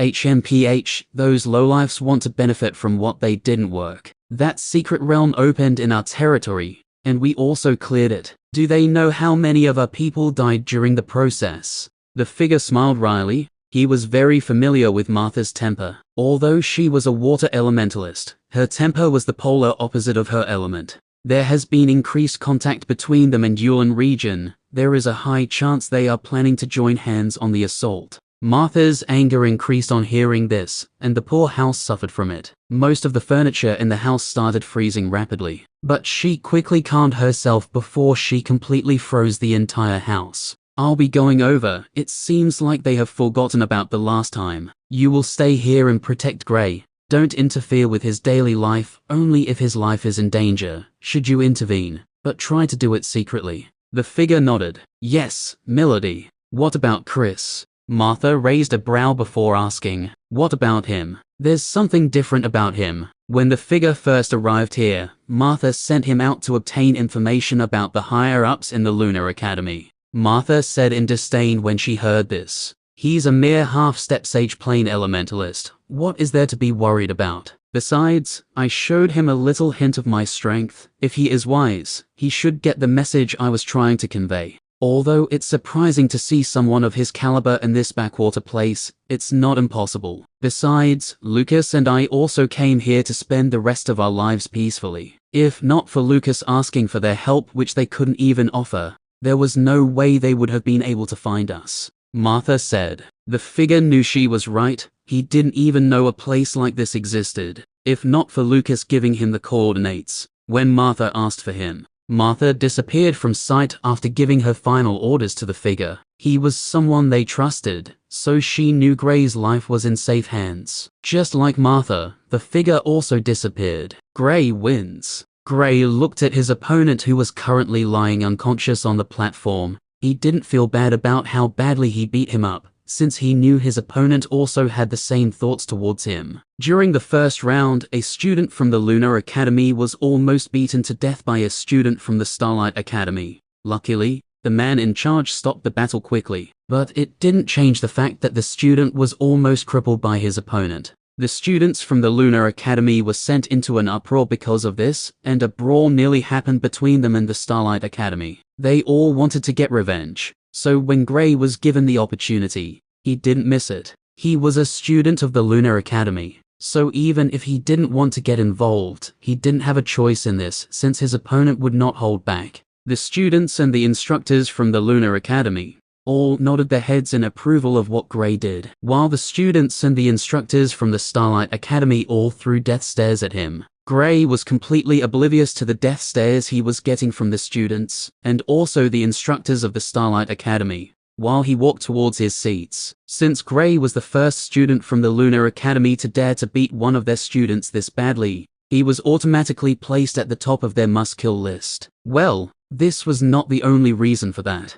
The crowd already knew the conflict between both academies would continue in the competition, so they weren't surprised by what was going on. Some were even enjoying it, since the battles between the students are more brutal. With this victory, Gray had secured a place in the special training the Empire spoke about. Alice qualified after having an epic battle with a student from the Welland Academy, who was at the 9th stage of the arcane plane just like herself. The shocking part of it all was the fact that of the 16 students who qualified from the Lunar Academy, 8 of them were dual elementalists. It was a large number compared to the other academies. From this, the crowd already deduced the winner of the competition this year will most likely be the Lunar Academy. The students were all given a 3 days break after the second round ended. Later that night in the Starlight Academy residence, we need to think of a plan. The number of dual elementalists present in their ranks is terrifying. If they are all allowed to grow, it will spell catastrophe for us.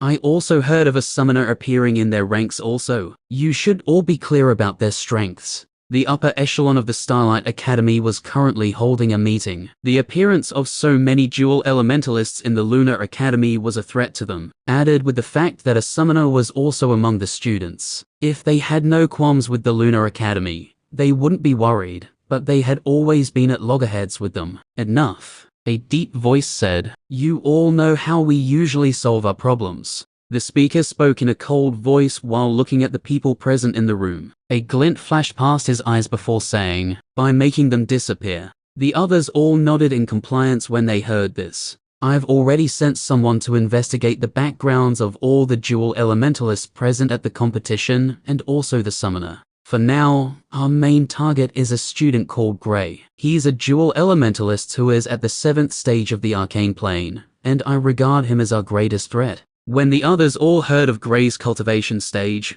They were puzzled why their leader placed a student at the 7th stage as the main target. I understand you're all puzzled by my decision, but after Clayton explains, you'll all understand. A man stepped forward after the leader finished speaking. Gray is born in a little city called Red City. The mayor there is just at the 2nd stage of the arcane plane. When he turned 12, he took the test but failed to awaken his element. He took the test again when he was already 16. That was when he was able to awaken his element. He was surprisingly a dual elementalist, with the lightning element as his base element. Gray is currently 17 years old, and he has already advanced to the 7th stage of the arcane plane. You should all remember that he only awakened his elements by the age of 16. This means he went from a normal person with no cultivation to someone who is already stronger than his mare within just over a year and 6 months. This is the fastest speed I have ever seen, and even the fastest speed recorded in the history of the continent.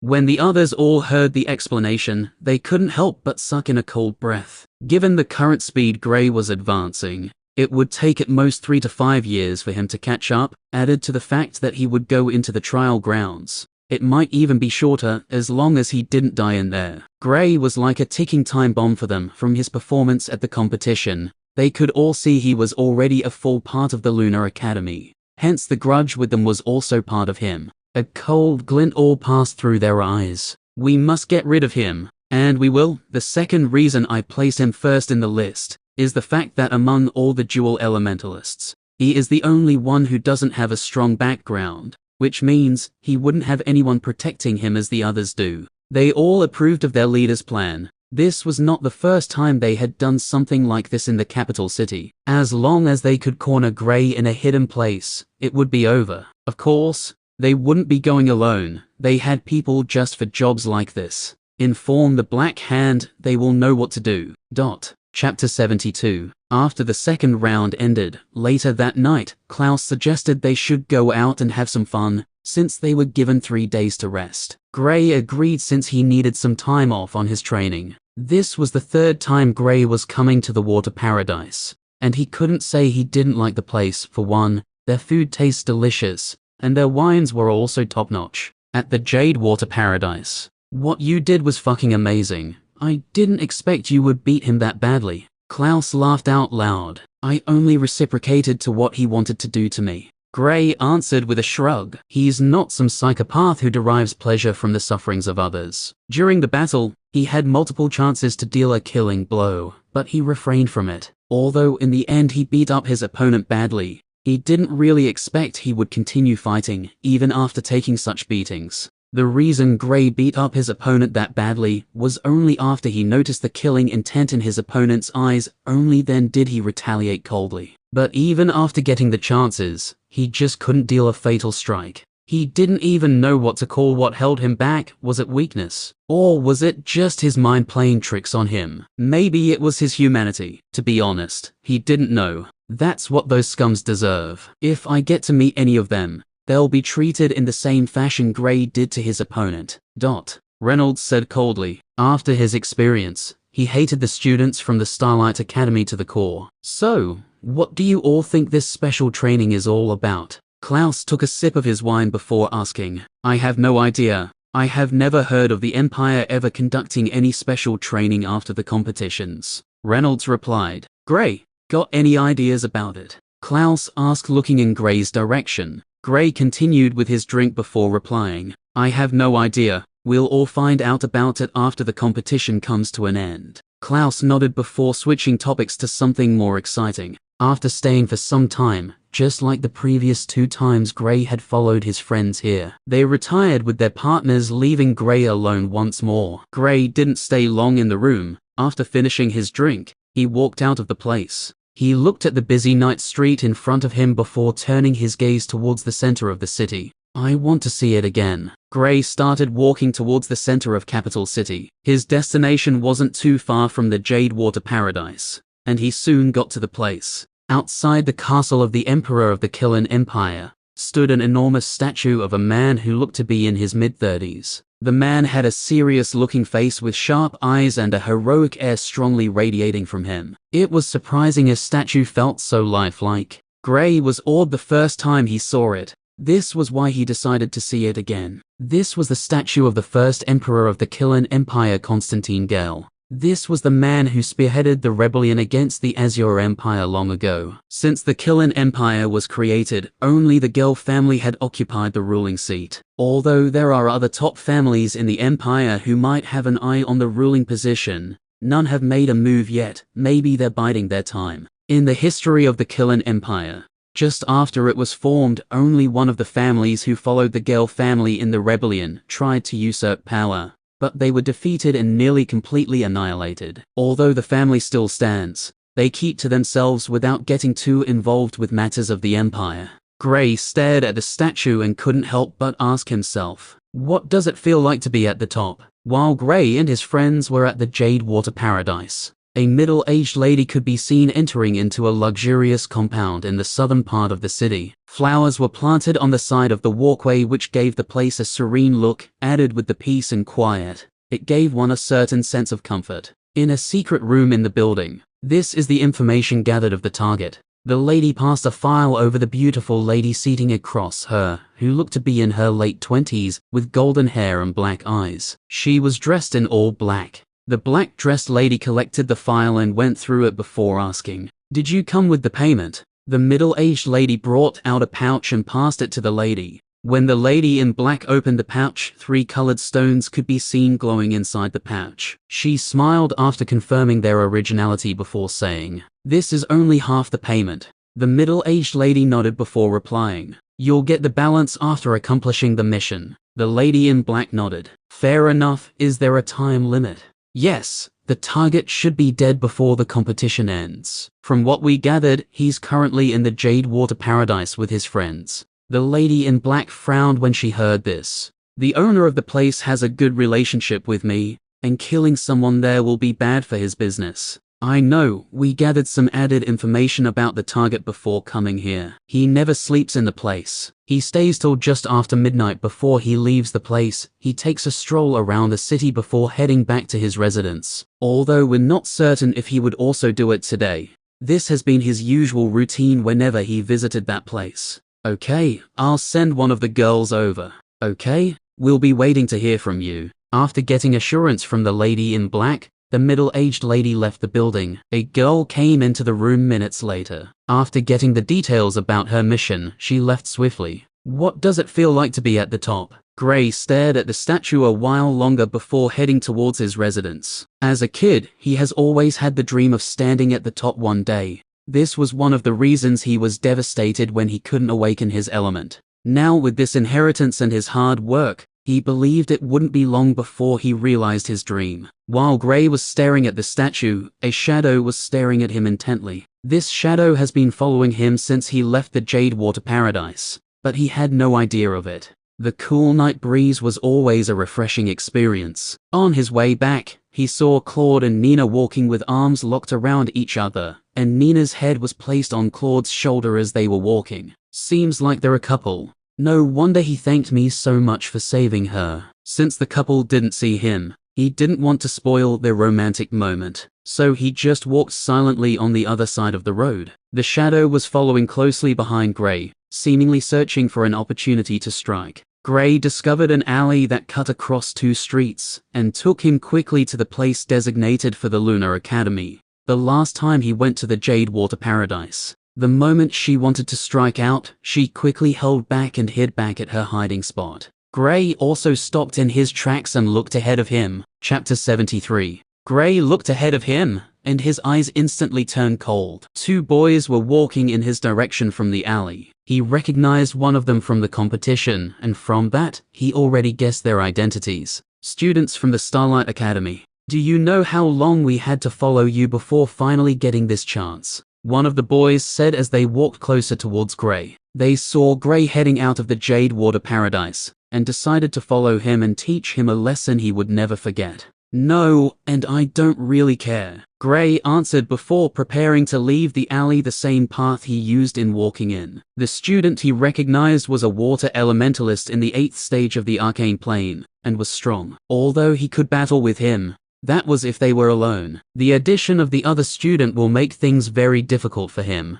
"You think you can leave?" the boy said with a sneer. Gray turned around only to see two figures coming from the direction he planned on using. Now he was trapped in the middle of both sets of boys. At least if he was left with the previous two, he had a good chance of escaping. He wasn't even thinking about fighting, since it was a lost battle. But now, with the addition of the other two boys, his chances were almost zero. "What are you trying to do?" Gray asked in a cold voice. "What does it seem like?" The boys laughed as they got closer. They knew the city too well. They couldn't believe their luck when Gray took this path which had almost no guards in the vicinity. The place around the alley was a lonely environment to begin with, so it would be hard for people to come here, since it was already so late in the night. The girl who wanted to assassinate Gray stuck to the shadows without making any moves. She looked on with interest, and if an opportunity presented itself to her, she'll take it without a shadow of a doubt. None of the people present knew of her presence. Gray looked at the boys with angry eyes. He knew the students from the Starlight Academy were scums, but he didn't expect them to follow him from the Jade Water Paradise. He had already figured they followed him when he left the Jade Water Paradise. 2 minutes later, bang! Gray's body slammed into the wall by the side. Fuck. There's no way I can fight with them. I need to think of a plan to escape. This was a battle he knew he wasn't going to win. He was not a god. He can't battle with this number of opponents who were on the same stage as him or higher. If they were two, although his chances wouldn't be too good, at least he was confident he could escape safely. Now he was blocked on both sides, and his opponents clearly have no plans of letting him off. Damn, doesn't the city guard patrol this area? How come none of them have been attracted here by the noise? Gray was already starting to feel helpless. This was a situation he had never been in before. All his battles have either been 1-on-1 or 1-on-2. Even when he battled with the mercenaries, it was 1-on-3. But those were people who are weaker compared to these students in the same stage. Although he was stronger than the students personally, the difference wasn't too large, and with numbers on their side, the result was clear for all to see. The water elementalist he recognized seems to be the leader of the group, and he was also the strongest among them. Now Gray understood why Reynolds hated them so much. This was not a situation anyone wanted to be caught in. Why are they even doing this? It was their student who refused to give up. Gray complained as the battle went on. Gray managed to send one flying, but before he could capitalize on the space created by the missing man, he was sent flying again. Shit. They're not even giving me a breather. I need to deal a fatal strike. He couldn't help but curse in his mind. The chances of his escape were getting smaller and smaller, with the increased injuries he was sustaining. Lightning rain. Gray called in his heart, and a sea of lightning struck at his unsuspecting opponents. He had not used this technique during the competition, so they knew nothing about it. The group scurried to block the lightning bolts, but they were still struck. The guy Gray sent flying in particular had it worse and was hit with momentary paralysis. This was the special trait of the lightning element, paralyzing one's opponent. Although it doesn't always happen, it has a 20% chance of occurring. Gray went for the kill by sending a rock the size of a fist towards the paralyzed youth's head. The leader of the group saw this and quickly made a water shield that helped reduce the impact of the attack. But the youth was still sent flying and hit the walls, which immediately knocked him out cold. 1 down, 3 to go. His surprise attack had helped him reduce the number of attackers, but it didn't change the overall situation of the battle. He was being beaten badly. The battle had already gone on for over 15 minutes, with Gray getting the short end of the stick. He had already coughed up multiple mouths full of blood that he even started wondering if he had any blood left in his body. There were different injuries on his body which were bleeding, although not strongly. The loss of blood is already starting to take its toll on him. His opponents went without any injuries, with some getting multiple burns from his lightning attacks. Why does it take so long? Gray asked in frustration. Currently, his only bet was inscription. But with him not being able to create the symbol immediately, and the constant distraction from the battle, it wasn't easy to concentrate on it. He planned to make 3 symbols, and hopefully use them to strike at his opponent simultaneously. With his increased training,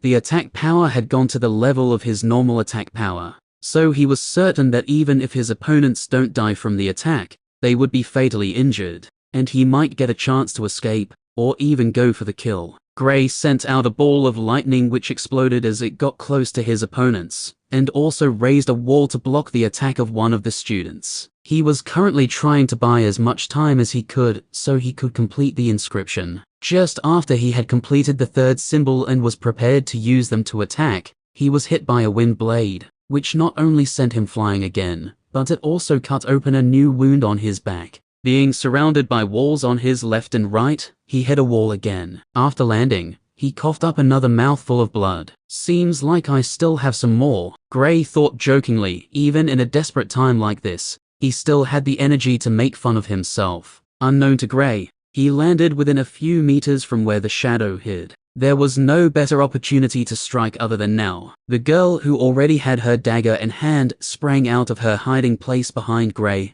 and immediately aimed for his heart. The distance was too close, and Gray didn't expect someone to sneak attack him even when he was already in such a tough battle. Before he realized what was happening, it was already too late as the dagger was about to plunge straight at his chest. He could almost see death staring at him. Despair almost washed his entire being. His adrenaline shot through the roof, and he was able to shift to the side. The dagger missed its target and plunged straight into his shoulder. Blood splattered from his back, but Gray didn't have time to think. He sent out attacks from the three symbols in the air, with two targeting the two strongest members of the group, and the last one attacking the shadow who almost killed him. Everything happened so fast that before the girl or the students from the Starlight Academy could react, they were already struck by the inscription, and one of the students lost an arm that completely detached from his body. The girl also wasn't lucky as a huge injury appeared on her back. Although all this took some time to explain, it only happened within the space of 5 seconds. Gray didn't think of any other thing, and immediately used both his lightning and wind element to escape from the place, before the last student who wasn't attacked could recover from the shock of what just took place. He was already on his last legs, and there was no way he could battle with anyone currently. Even keeping his consciousness was already starting to get difficult. He managed to get to the residence, albeit barely. Only after the instructor who was keeping guard of the place appeared did he finally lose consciousness. Chapter 74. What happened to him? I don't know. He lost consciousness the moment he entered the place. Blake looked at the unconscious Gray the man held in his arms. Seeing Gray's identification, the instructor took Gray to Blake the moment he lost consciousness. Okay, you can leave now, Blake said before taking Gray in another direction. Some moments later, Chris looked at the unconscious Gray and couldn't help but furrow his brow. Leave. Blake dropped Gray on the bed before heading out of the room. Although his injuries are bad, it's not a challenge since he's still alive, Chris said as he placed his hand on the body of the unconscious Gray. Blake stood outside the room and saw a white light flash in the room. He squinted his eyes and looked on with interest. So the rumors are true. He truly is a light elementalist. Although the rumor has been on for a long time, it still hasn't been confirmed. Back at the alley, the girl managed to stand up and picked up her dagger, which Gray managed to remove from his shoulder before leaving. The injury in her back was painful, but that was the least of her issues right now. She was still replaying what happened in her mind. How did he dodge it?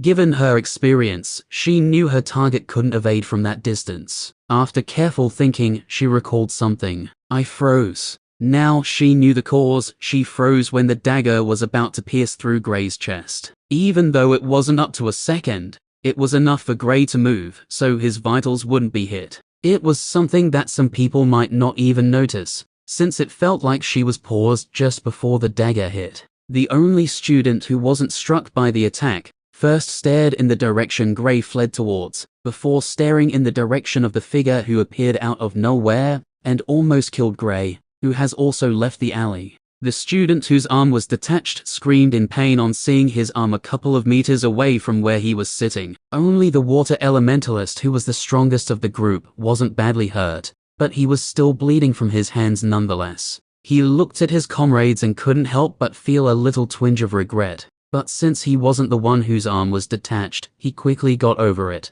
Get him up. We should head back and report this to the instructors. Those bastards from the Lunar Academy sneak attacked us, he said, gritting his teeth. They all thought it was a sneak attack, since they didn't see Gray attacking. But they were all still surprised they didn't see or even sense the presence of the students who attacked them. The student whose arm was detached picked up his arm with his other hand, and the more he was looking at the arm, the more rage, hatred, regret, and tears were flowing from his eyes. This was not how it was supposed to end. They would have beaten Gray badly or even killed him. But now, Gray escaped. Although injured, he escaped. They, on the other hand, got multiple injuries, and he got it worse with one of his arm cut off his body. On getting to the residence designated for the Starlight Academy, the students rushed over to their instructors and told them about the attack they faced with the injuries they sustained. It wasn't hard for the instructors believed it completely. Of course.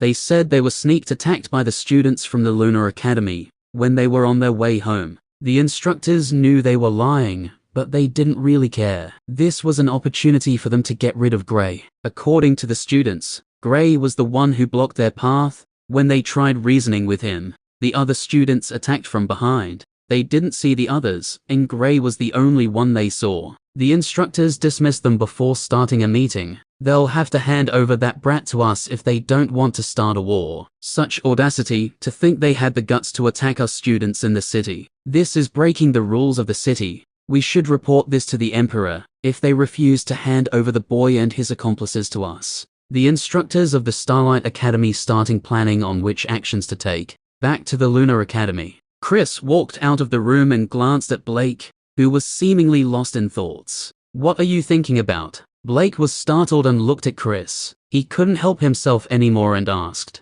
"Are you also a light elementalist?" Chris's facial expression didn't change before he asked, "Why are you asking if you already know?" This statement was the confirmation Blake needed to affirm his eyes didn't play any tricks on him. He couldn't help but look at Chris again. He had always felt great respect towards this man who had an eccentric character. Now he found out he was not just a dual elementalist, but a multi-elementalist. The shocking fact of it all was that his last element was one of the two extremely rare elements, the light element. Although lightning elementalists were rare, compared to light and darkness elementalists, they could be said to be very plentiful. Light elementalists are known for their extreme speed, but that isn't their most special attribute. They had the unique skill of healing. The light element had a special trait, life force energy. With this, they can be said to be the best healers given their special ability. But don't be deceived by the fact that they are good healers. The light element is known to also have terrifying attack power.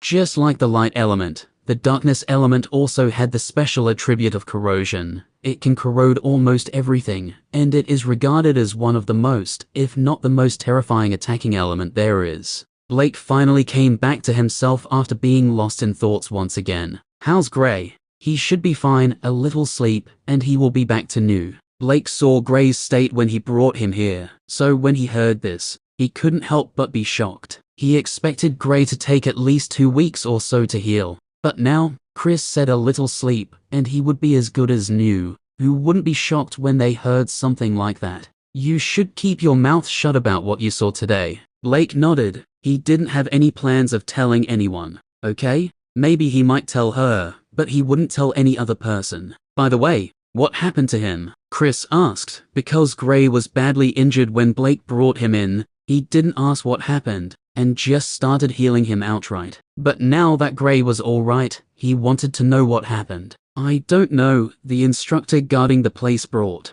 Blake told Chris what the instructor told him. Guess we'll have to wait for Gray to wake up before we can know what happened." "Yes, that's the only solution." Gray opened his eyes and looked around. He didn't recognize the place, so he panicked a little. But on remembering he saw an instructor, he guessed he should at least be within the residence. He subconsciously touched his shoulder where he was stabbed, but was shocked when he couldn't feel anything. "Was I dreaming?" he asked himself. He clearly remembered being stabbed by someone in black yesterday. Or was it the day before? He didn't really know, since he didn't know how long he was unconscious. But the injury miraculously disappeared. Not just that one, even the other ones were nowhere to be found also. What's happening? He got to his feet and walked out of the room. On getting to the courtyard outside the room, he surprisingly saw Chris sitting. "Teacher." Chris turned and looked at his Kuahem student. "How are you feeling?" Gray checked his body again. just to be sure before replying. Fine, I feel great in fact. Chris nodded. Good, good. Now tell me, what happened to you yesterday? So it wasn't a dream, but how did my injuries disappear within the space of a single night? Gray went on to tell Chris about what happened with the students from the Starlight Academy. Chris squinted his eyes and a cold light flashed past it. HMPH, those people are just like pests, they need to be exterminated. Chris said icily. He was already fed up with what was going on with the Starlight Academy. They were lucky he was not the principal, or he would have already destroyed them already. He definitely didn't give a shit about what the Emperor was going to say. Chris took Gray over to the instructors, so he would explain what happened the previous night. While Gray was still in the process of explaining what happened, the instructors were already all turning red from rage, when a loud voice traveled to the meeting room. Where is the student called Gray?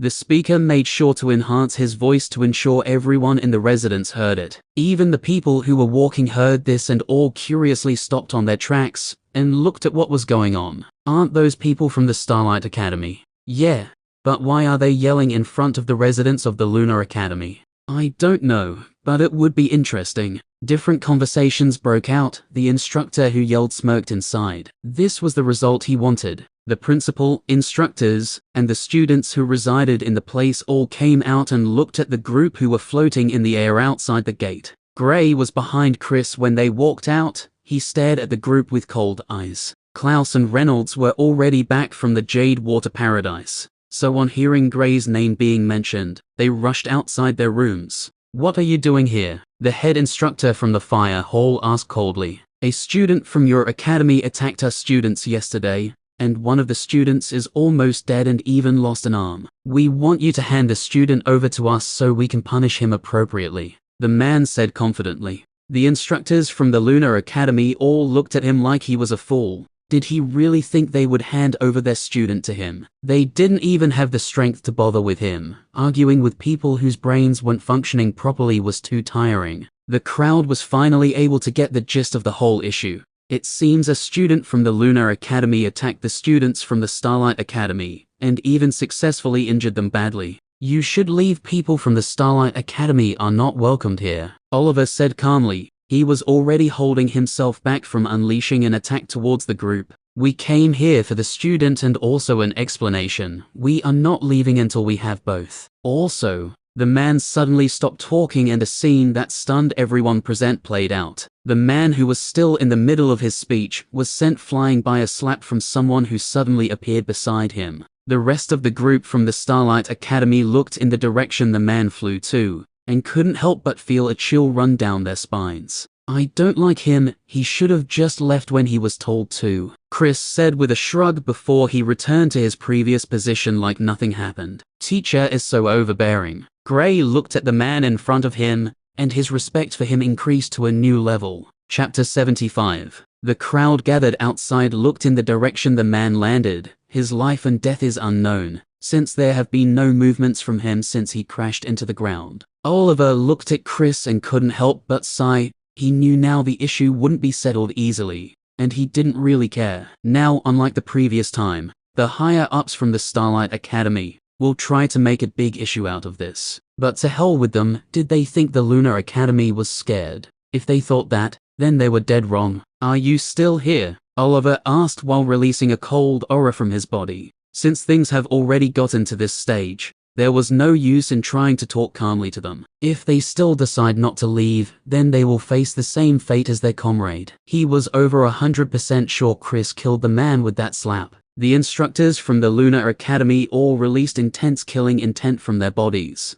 The group from the Starlight Academy quickly scurried away like a pack of scared dogs, with their tails behind their legs. They came here with heads held high, thinking they might use this opportunity to not only get rid of Gray, but to also show everyone who was the number one. But now they left in disgrace, and mostly fear. From how the instructors from the Lunar Academy were acting, they knew they weren't joking, and might attack if they stayed any further. Among the group, the man who was smacked to death was the most pitiful. If he could talk, he would have surely complained about the nature of his death. If he was killed with some flashy move, it wouldn't be as bad as being smacked to death. He only came here to show dominance. Why did it end like this? Even in the underworld, he would be a laughingstock because of the way he died. The group quickly went over to get the man who was smacked away, but on seeing his condition, they were stupefied, and the fear they felt increased once again. The side of the man's head caved in, and he couldn't be any deader.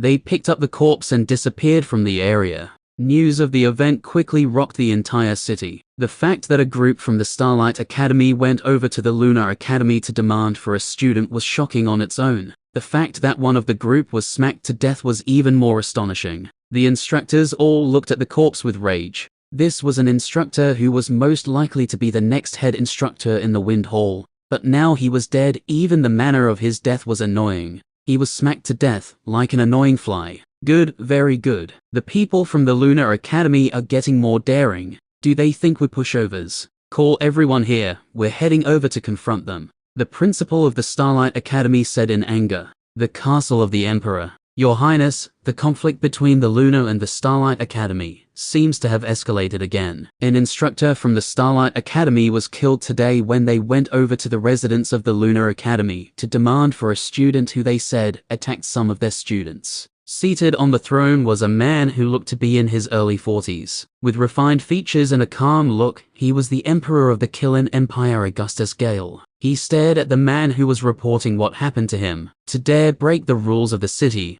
the Lunar Academy doesn't seem to put His Highness in their eyes. An elder by the side spoke in a spiteful manner.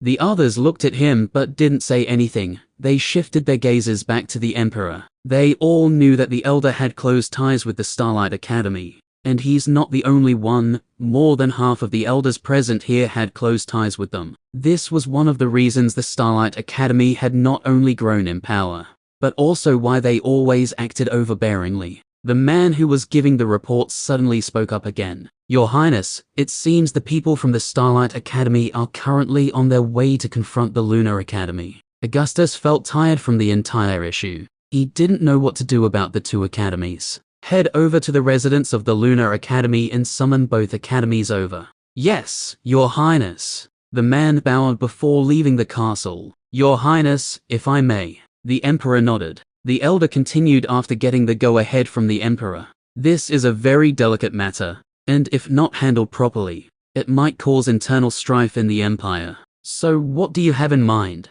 The Emperor looked at him with interest. We still don't know if what the group of the Starlight Academy said is the truth. For all we know, they might just be looking for a way to get back at the Lunar Academy for the matter that occurred previously. The elder said. The elder who spoke up previously quickly jumped into the fray. What do you mean by that? Do you think the people from the Starlight Academy will just decide to bully someone of the younger generation unreasonably? Yes, I do. The man didn't hide his thoughts and said it out loud. He was tired of the tyrannical way the Starlight Academy were acting in the Empire for a while now. They soon got into a heated argument before the Emperor decided to step in. Enough, we'll hear from both sides when they get here. When the crowd saw another group from the Starlight Academy approaching the residence, they weren't surprised since they expected this. The principal and the instructors from the Lunar Academy all came out also when they sensed the aura the group from the Starlight Academy was doing nothing to hide. He's the one. One of the people in the group who came the first time pointed at Chris hatefully.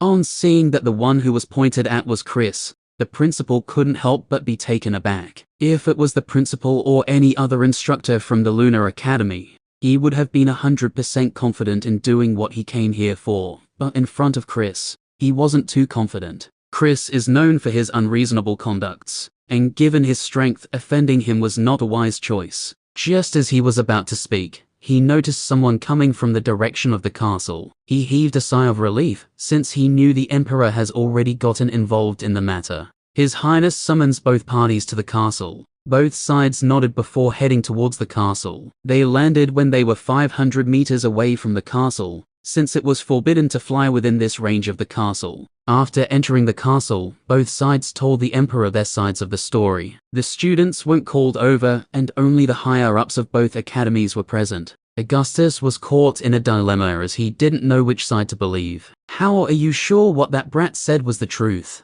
The elder who spoke up the first time said, "How are you so sure what those twerps said was the truth?" Oliver retorted calmly, "You people from the Lunar Academy all feel like you're on top of the world to even have the guts to protect such a lowly student who would sneak attack his peers. If you continue speaking, make sure to never leave this castle again." Chris said calmly as he looked at the elder. Since they came to the castle, this elder has been the one opposing them. Even the people from the Starlight Academy weren't as dedicated as he was. Is that a threat? Chris looked at him without replying, but his gaze gave him the answer he wanted. His eyes were simply saying, "Try me." The elder sensibly shut his mouth. He knew some things about Chris, and knew he would really kill him regardless of what the Emperor said. Augustus was beginning to feel a headache, especially with the sudden involvement of Chris. He was still confused why Chris was involved in the issue. Why was he even here? He had never attended the previous competitions. "Chris,"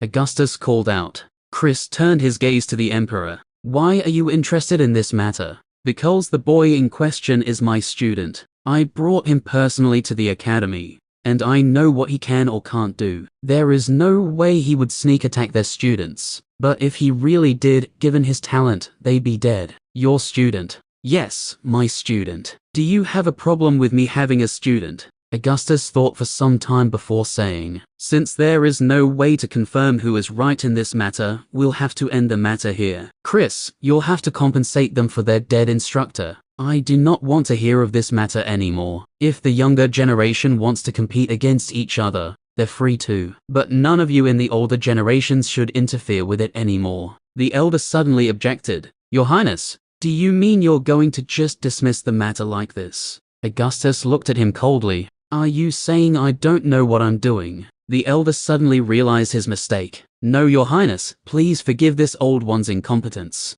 Augustus snorted before adding, "Good, you're all dismissed." The group from both academies left the place with the Lunar Academy coming out the better of the two. Later that day, inside the depths of the castle. "Father, why are you still tolerating Chris? He didn't even put you in his eyes. The plan is still ongoing, and he is an unknown factor in the overall shape of things. He still hasn't accepted my offer yet, but he promised not to interfere with the plan. He is also a huge asset to us in case a war breaks out with the other empires. For now, we'll leave him be. Besides, he's not someone we can easily get rid of. Why don't we use the Starlight Academy to deal with him? The chances of them succeeding is below 20%. He's that strong." "Yes, but I have a plan."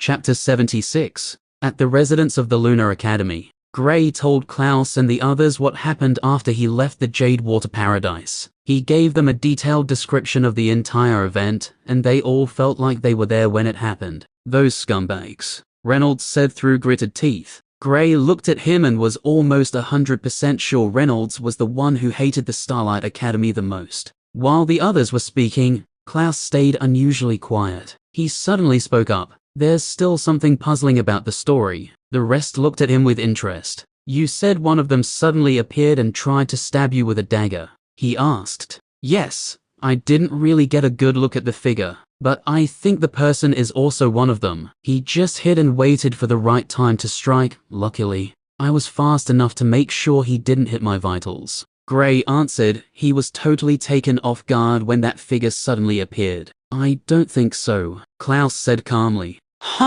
Not just Gray, but Reynolds and Alice were also taken aback when Clouse said this. "From the way the person appeared, I think it was an assassin." Clouse told them his conjecture. From the way the figure stayed until that moment to strike, it was evident the person was quite experienced in it. "Assassin?" The others all exclaimed in surprise. "But what I don't know is who would want to send an assassin to kill you, and why?" The group looked at Clouse with surprise. Gray thought about it, and couldn't help but feel what Clouse said was right. "I don't think I've offended anyone since we got to the city," Gray said after some time. He rarely had contact with people. How will he offend people and didn't even remember it? "What about the Starlight Academy?" Clouse asked. "Why would the Starlight Academy send someone to assassinate me just because I beat up one of their students?" Gray said. He didn't think the people from the Starlight Academy did it. He knew they were upset he beat up their student, but sending an assassin to kill him is just being unreasonable.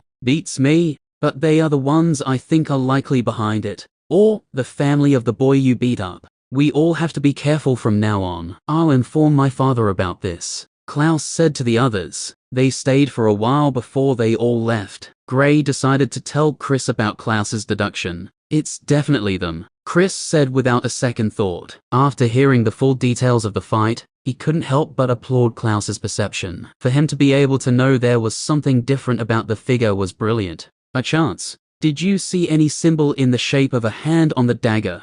Chris asked to confirm if it was the group he suspected. I don't know since it happened too fast, but from what I could remember when I touched the dagger, it was made from what seems to be steel. Oh, and the dagger is black, even the blades of the dagger were black, Gray said. It's definitely them, Chris mumbled. You know them. Why are you asking? Now get to training. If you were able to make the inscription faster, you wouldn't have been beaten so badly. Chris reprimanded him. Teacher, how come all my injuries were healed when I woke up? Gray couldn't help but ask. He was puzzled by this, but he had not been able to ask Chris because of what happened earlier. A miracle, Chris answered nonchalantly. Gray left frustrated after not getting any answers from Chris. He was sure Chris definitely had a hand in it. After Gray left, Chris squinted his eyes. HMPH, to dare try to assassinate my cook. Chris appeared in a luxurious compound on the southern side of the city. It was like he was a ghost as he appeared and disappeared in random places. Some minutes later,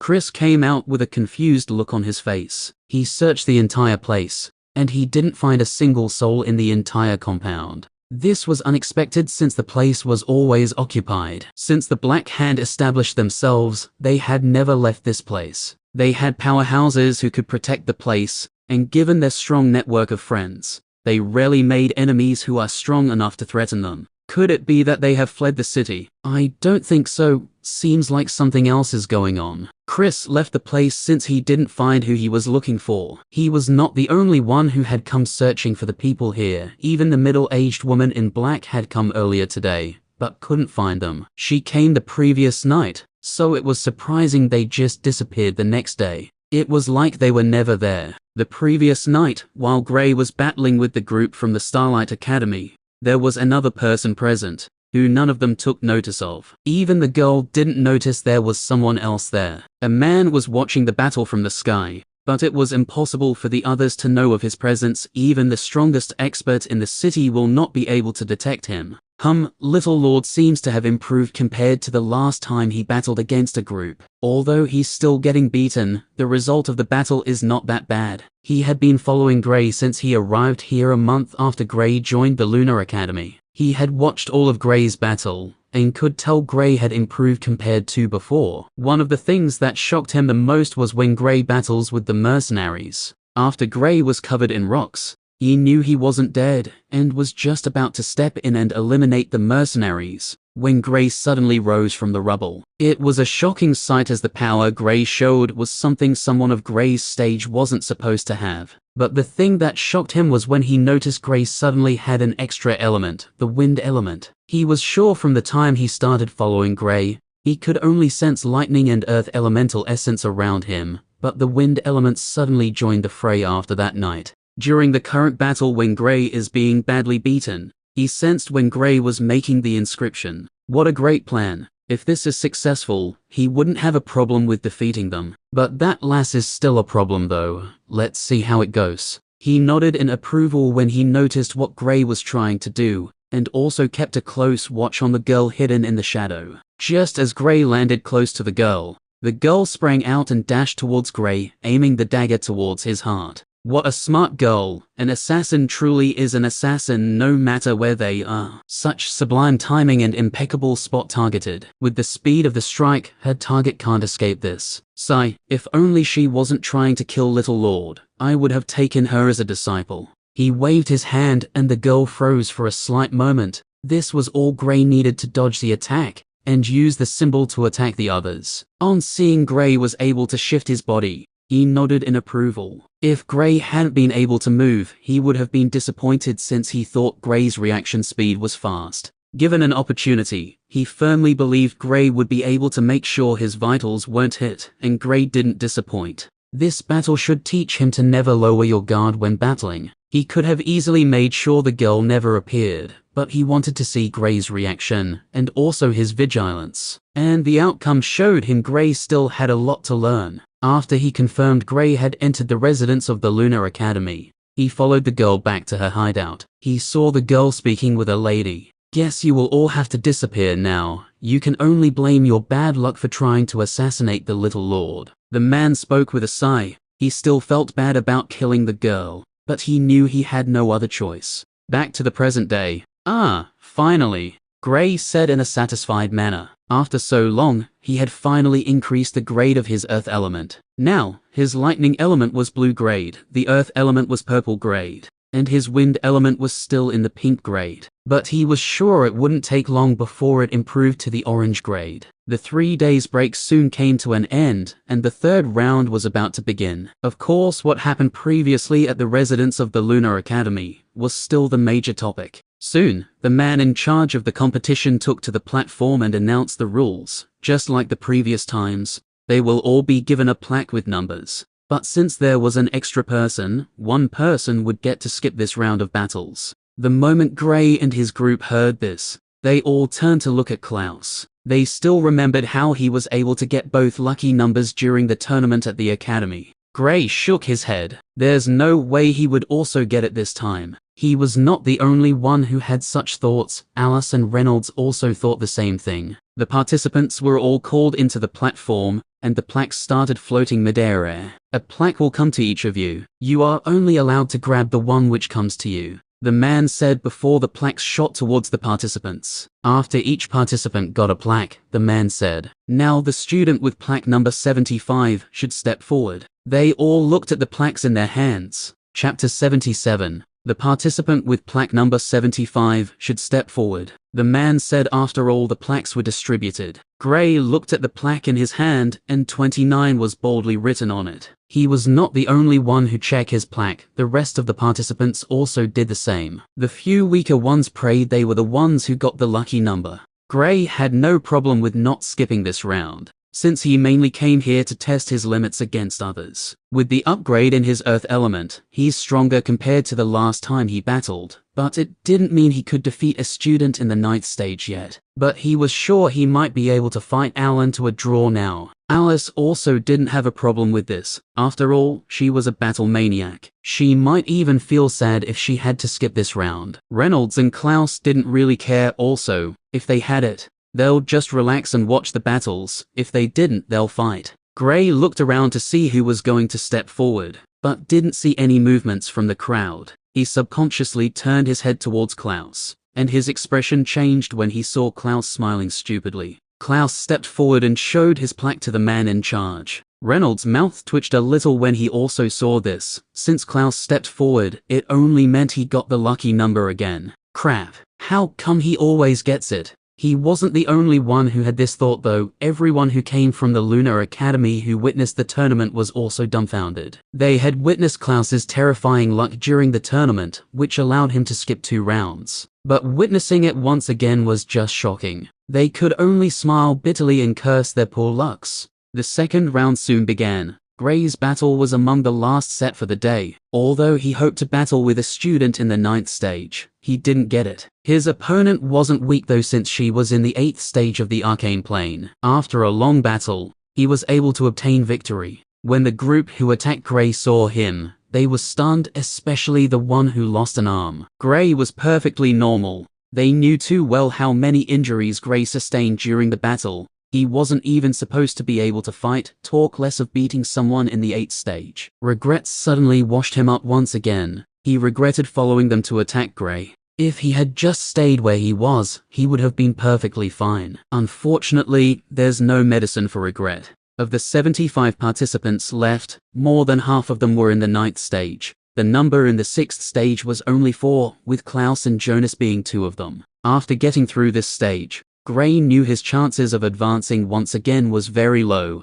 since the participants left were mostly in the 9th stage. Even though he really wanted to fight with them, he knew he wasn't their match yet. The battle soon got to Reynolds' turn. His opponent was surprisingly Jonas. Given the way he hated the Starlight Academy, Gray was sure he would try to beat Jonas up badly. Well, so they thought. When the battle started, Reynolds didn't even try to hold back. He unleashed a strong attack towards his opponent. With his strength coupled with the stage advantage, he should normally be able to completely overpower Jonas. But, boom. Both fighters were pushed back by the impact of the first clash. Reynolds retreated 3 steps backward from the impact of the attack. Jonas, on the other hand, retreated 5 steps before he was able to get his footing right. The result of the first clash stunned Reynolds. Although he got the upper hand, it was just merely. Gray was also surprised by it. He didn't think Jonas would be able to almost fight Reynolds to a draw, given the grade of his element. But it didn't surprise him too much, since Clouse's grade was also purple.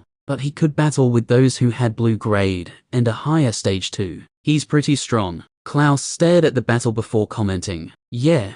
Gray replied calmly. The battle went on with Reynolds holding the advantage most of the time, but there were a few times he nearly lost due to his hot-headedness. But luckily, he was able to calm himself and slowly grind down his opponent. The advantage of having a higher stage soon started to play out, and just as expected, Jonas lost. Reynolds came back to his seat after the long battle. He was feeling exhausted. Luckily, he won the battle. To think you almost lost against a student from the Starlight Academy, who is even a stage lower, Clouse said in a mocking tone. Reynolds looked at Clouse and felt speechless. Sometimes he felt like just beating him up. He knew Clouse was just playing around, but it didn't mean he couldn't beat him up still. You want to try? Please, like I haven't defeated you before, Clouse said with a scoff, particularly stressing the first word he said. Gray looked at Clouse and didn't know what to say. He still didn't remember when Clouse defeated Reynolds. What are you looking at? Do you want me to beat you up again? Clouse looked at Gray arrogantly. Gray looked at Reynolds and they both nodded. They seemed to have come to a conclusion about how to deal with Clouse.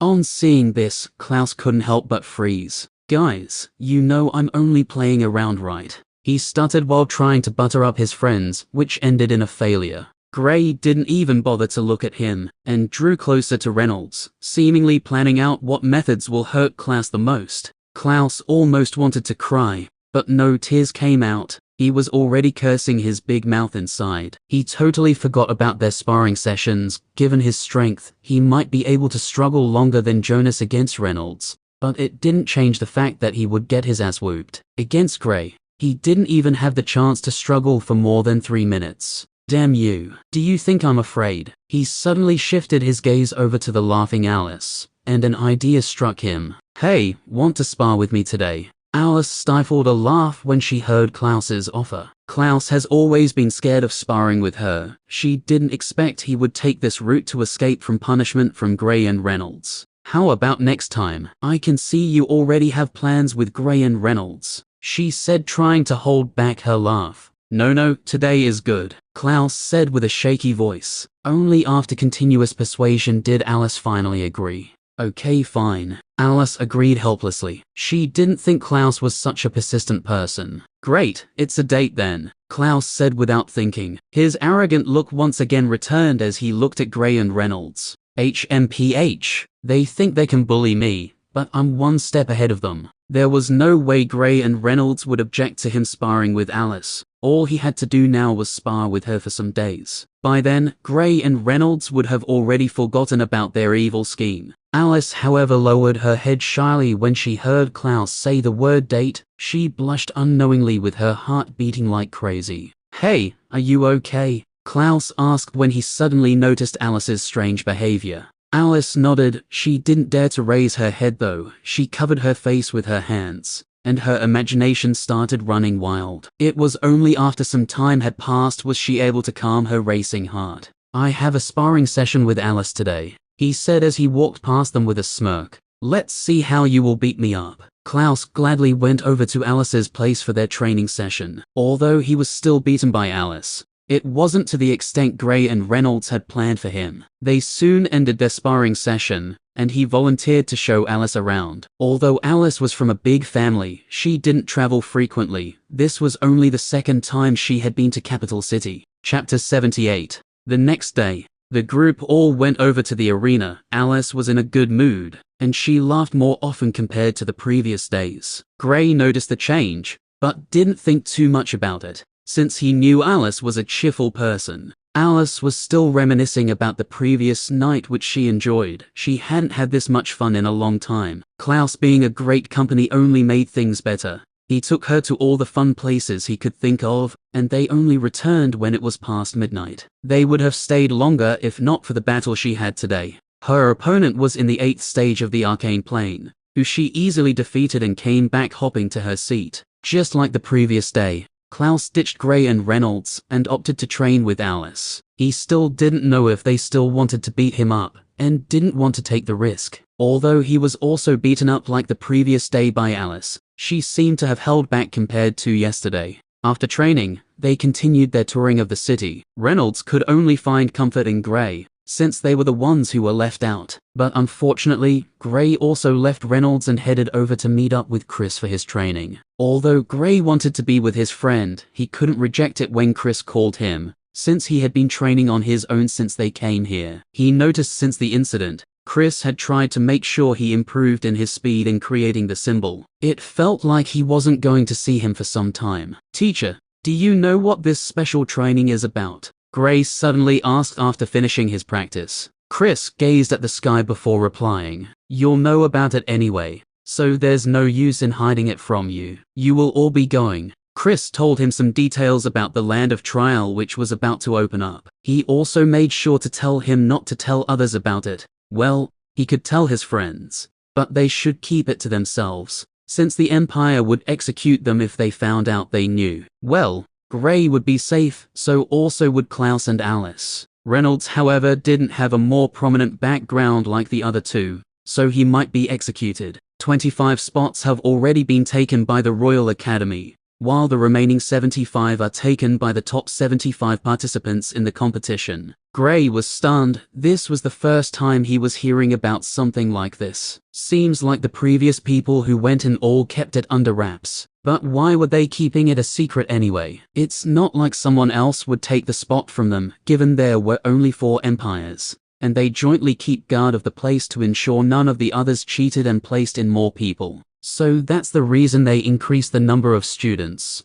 But why didn't the Royal Academy fight for a spot like the others? He couldn't help but ask. Because they are royals. The 25 spot which they took will be given to the youths from the royal family. The Empire is actually quite good in this aspect. I heard the Azura Empire only gave 10 spots to the academies there, and they took 90 spots. Chris said with a light smile. Although the current Emperor isn't as good as the previous one, it was good he didn't change this rule. But Chris knew some things were going on behind the scenes which he didn't know. But as long as it didn't clash with his interest, he didn't care. The day ended without much happening. The 3rd round soon ended, and the 4th round began. Just like Gray expected, his opponent was someone in the 9th stage. He battled with all he had, but still couldn't change the expected result. He lost. The defeat didn't dampen his mood, though since it was within his expectations. He was not the only one who was knocked out in this round. Both Clouse and Reynolds were also eliminated. Clouse in particular almost had it worse, with his opponent being a student from the Starlight Academy.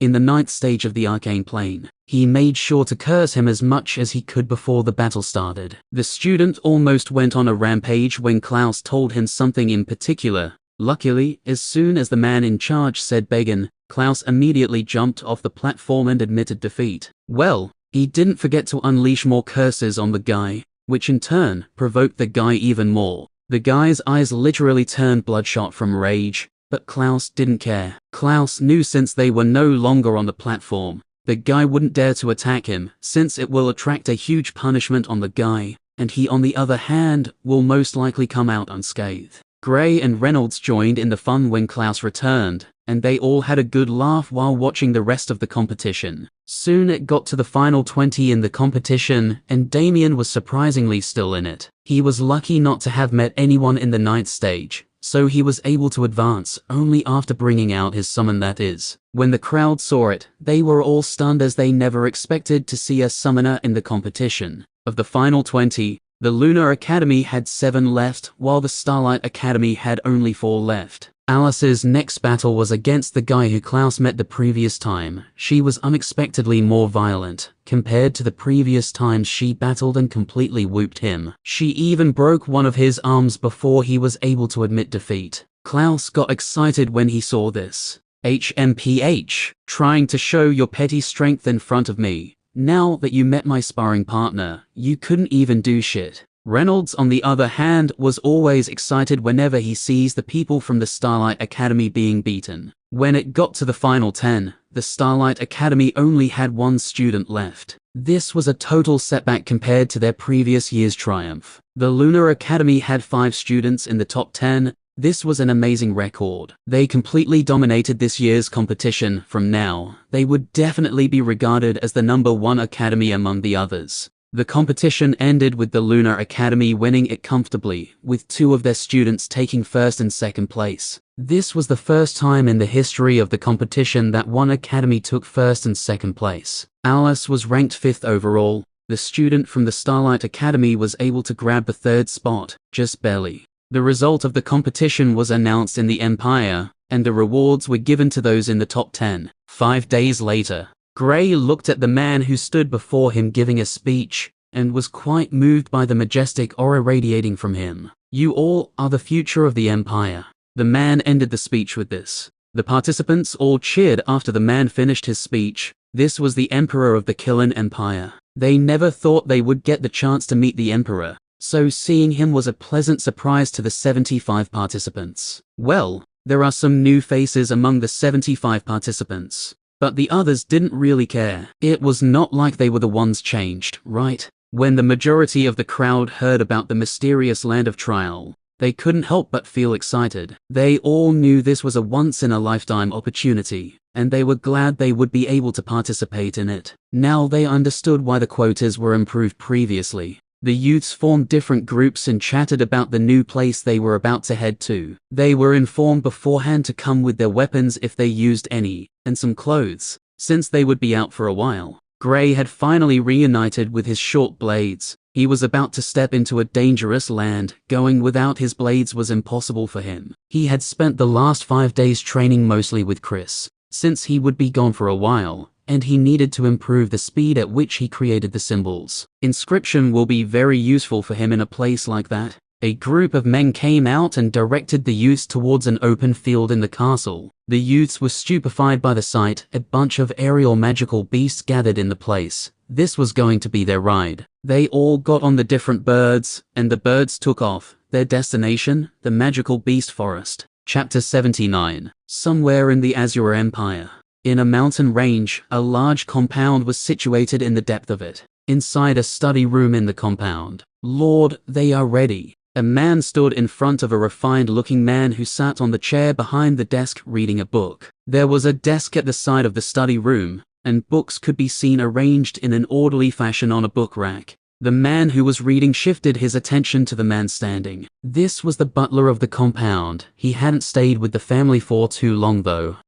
Okay. Have you given them the map? The butler nodded. Yes, Lord, they should have no problem with locating it this time. The man replied. Good. Make sure to remind them there is no room for failure. You should know how long it took us to create that map, and how many lives were lost because of it. The butler was aware of this since he had stayed with the family for some time now. Yes, my lord, they know acquiring it is their main objective. They have promised to return with it, but we still don't know if there might be any unforeseen events yet. The man replied before shifting his gaze back to the book he was reading. As long as they are careful, they should be able to acquire it. The butler was about to leave when he suddenly paused. After gathering the courage, he said, My lord. The man continued reading his book when he answered, Speak. The butler asked with a shaky voice, What is this thing they're going to acquire anyway? The man looked at the butler while squinting his eyes. The butler immediately regretted his decision, and quickly knelt on the ground. Thud. Forgive me for intruding, my lord. The man seemed satisfied with the butler's reaction. After some thoughts, he said, Don't worry, it's okay. You've been with me for over 10 years, and I'm very pleased with your work so far. I don't think there's any use hiding it from you, and besides, I trust you. The truth is, I don't know what they will acquire, but according to my ancestor, It's a great treasure in the land of trial that can increase our strength drastically. He found a record in a room which said a great treasure is located in a specific region. He searched for it throughout the time he was in the place, but couldn't find it due to how vast the place was. He made a map of the place he had explored, and every time the place opens, he would send someone inside to continue the search from where he ended. The map is modified after every opening since the people who go in explores new places. Even I have entered, but we've still not been able to find it. But from the map, we have been able to search most of the region said in the records. The place left is all they have to explore, and they will most likely find it. With it, we will be able to get back what my family lost for so long, the throne. I will not only rule the Azure Empire, but I will unite the entire continent as well, and be the only ruler. The man said with eyes sparkling. He truly was a man with big dreams. His gaze then went cold. If those bastards didn't betray us and claim the throne, our family would have been the one ruling the Killen Empire. There would have been only 2 empires and not 4. Because of the Gale's family betrayal, those other old folks who refused to die took the opportunity to create their empires as well. The Gale family will pay for what they did. The butler looked at the man in shock. Although he had been in the family for a while now, he didn't know much about the history. He couldn't help but ask. My lord, I thought it was Constantine Gale who led the rebellion. The man scoffed before saying through gritted teeth, that fool. What could he do? It was my ancestor who made the plan for everything. He was even the one who started the fight at the castle. But who would have thought Constantine would backstab him at the end? And those stupid families also joined hands with him.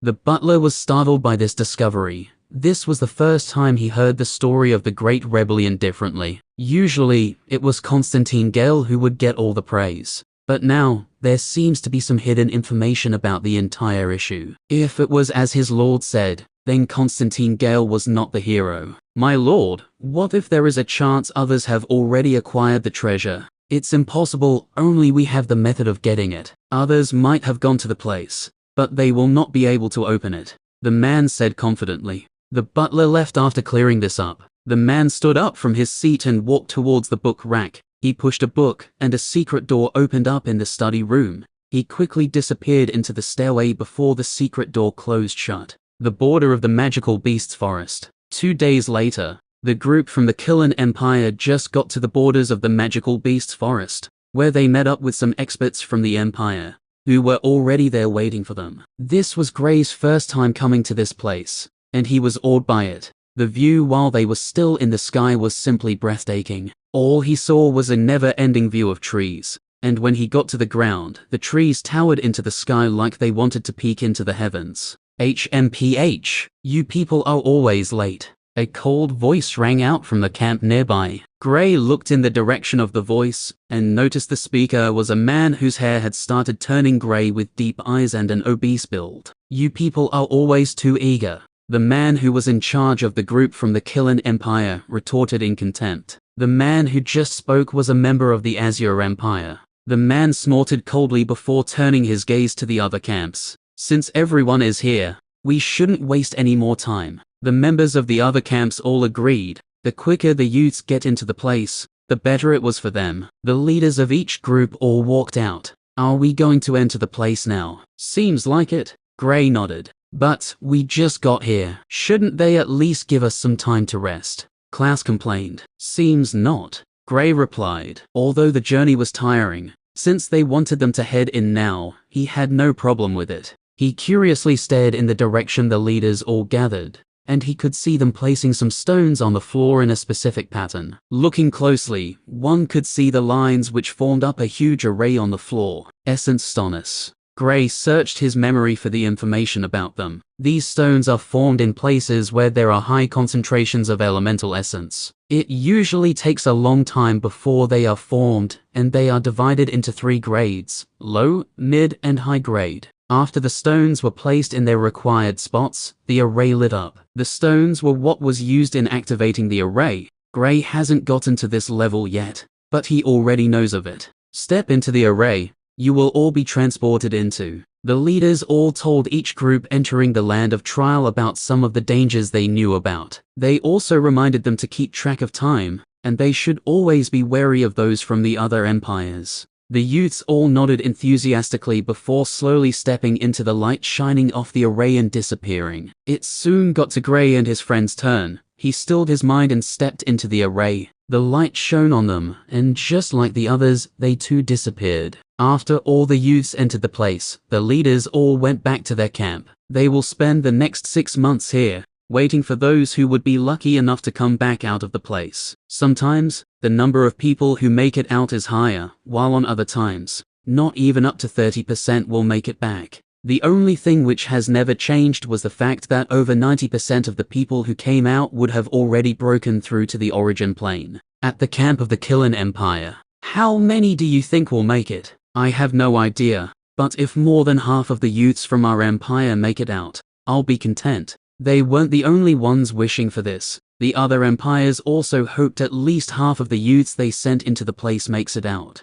Gray felt like his body was being dragged by an unknown force. After the light covered his entire body, he was unable to keep his eyes open and shut them tight. The feeling didn't last long before he felt a cool breeze on his face. He slowly opened his eyes. Chapter 80. Gray looked around and found himself on a hillside halfway up the mountain. The ground was carpeted in green, and a purple bamboo tree patch dotted the hillside. A faint mist wreathed around the purple bamboo forest, giving it the ethereal feeling of a unique realm. Gray's senses penetrated into the somewhat loose dirt beneath his feet as he breathed in the incomparably fresh air. The first thing he noticed was the high density and concentration of elemental essence that exceeded that of the Killen Empire in the place. A single day of cultivation here is almost equal to 15 days outside. It's amazing, Clouse said. Given the high density of the place, it wasn't hard for everyone to realize this fact. We should head forward. Staying here won't be any good, given the enmity between us and the Starlight Academy. Added with the Azure Empire,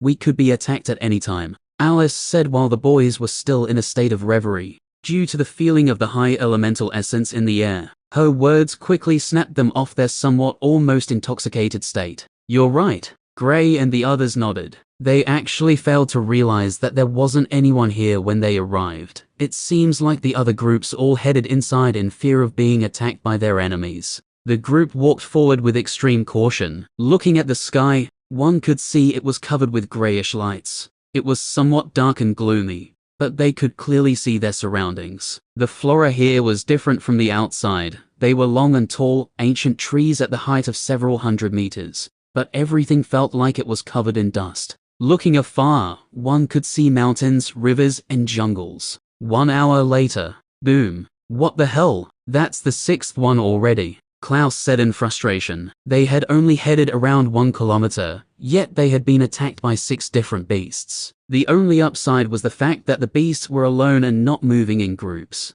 They did say it was going to be dangerous. And besides, they are only in the mid-stages of the arcane plane, Reynolds said with a laugh. That's why I'm complaining. We haven't even gone deep into this place, and the beasts we are encountering are already in the mid-stages. This last was 1 step away from breaking through into the late stages. What would happen when we head further? Stop complaining. It's not like you couldn't defeat them even if you were alone, Gray reproached Clouse. The group continued their journey, and they soon started seeing some buildings. The buildings all had an ancient feel to them, like they had existed for a long time now. It was just like they were told, this place used to be inhabited by people, but it seems like it was a long time ago. What happened here anyway? Reynolds looked at the shape the buildings were and asked. Most of the buildings had holes in them, and they didn't seem to be made due to the passage of time. Rather, they were made from some kind of attack. A war maybe. Well, from what they said, this place has been existing for so long, and there weren't even any records of it,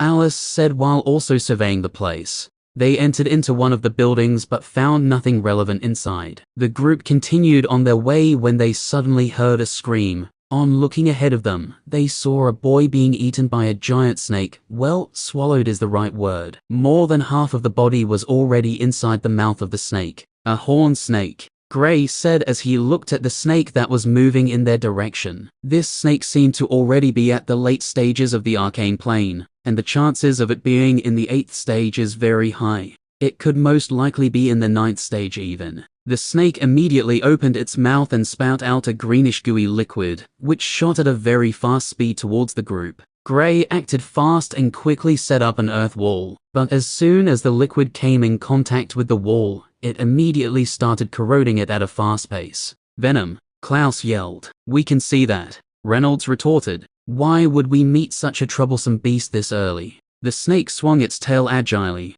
and was able to easily destroy the spear. Alice and Reynolds also sent out attacks that landed on the body of the snake, but the snake seemed to be oblivious to the attacks. Its scales are too hard, there's no way our attacks can penetrate through, Alice said while dodging the venom the snake spat out towards them again. Gray brought out his short blades. Given the current circumstance, there's a chance he might be able to inflict damage to the snake due to its sharpness. But that was not going to be an easy task, since it will be incredibly difficult to get close to the snake. He infused both the lightning and wind element in his body to maximize his speed. As he dashed towards the snake, Alice, Clouse, and Reynolds immediately sent out attacks towards the head of the snake to distract it, so Gray could get the chance to get close to it. Just like they expected, the snake immediately protected its head with the other parts of its body, thereby leaving a large target for Gray. Although Gray initially planned to go for the head, but the current defensive stance the snake took made sure he didn't get the chance.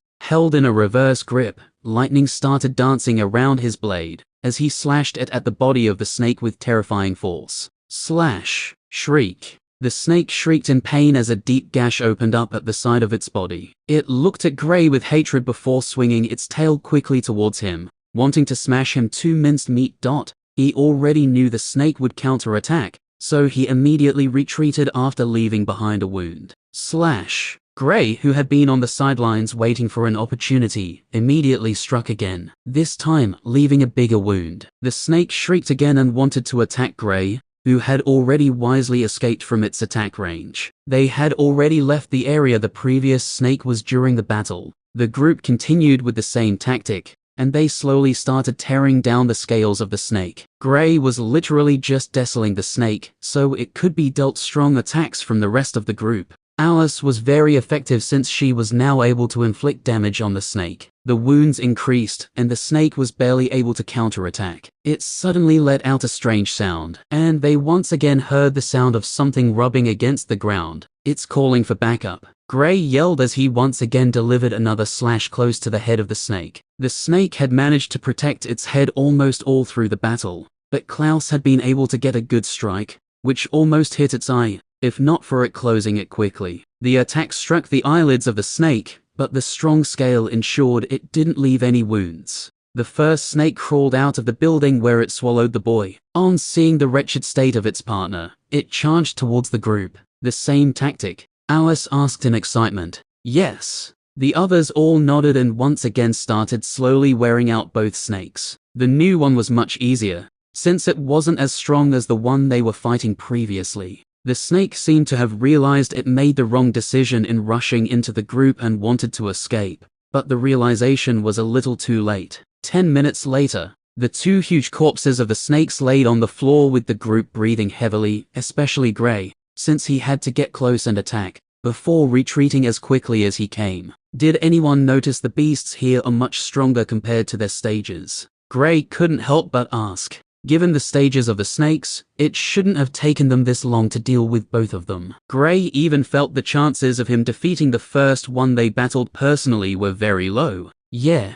The others all nodded. This truly is a mysterious place. This is the end of this video. Thank you guys for listening. Hope you enjoyed and wish you wonderful rest of the day. The Silent Ruptors out.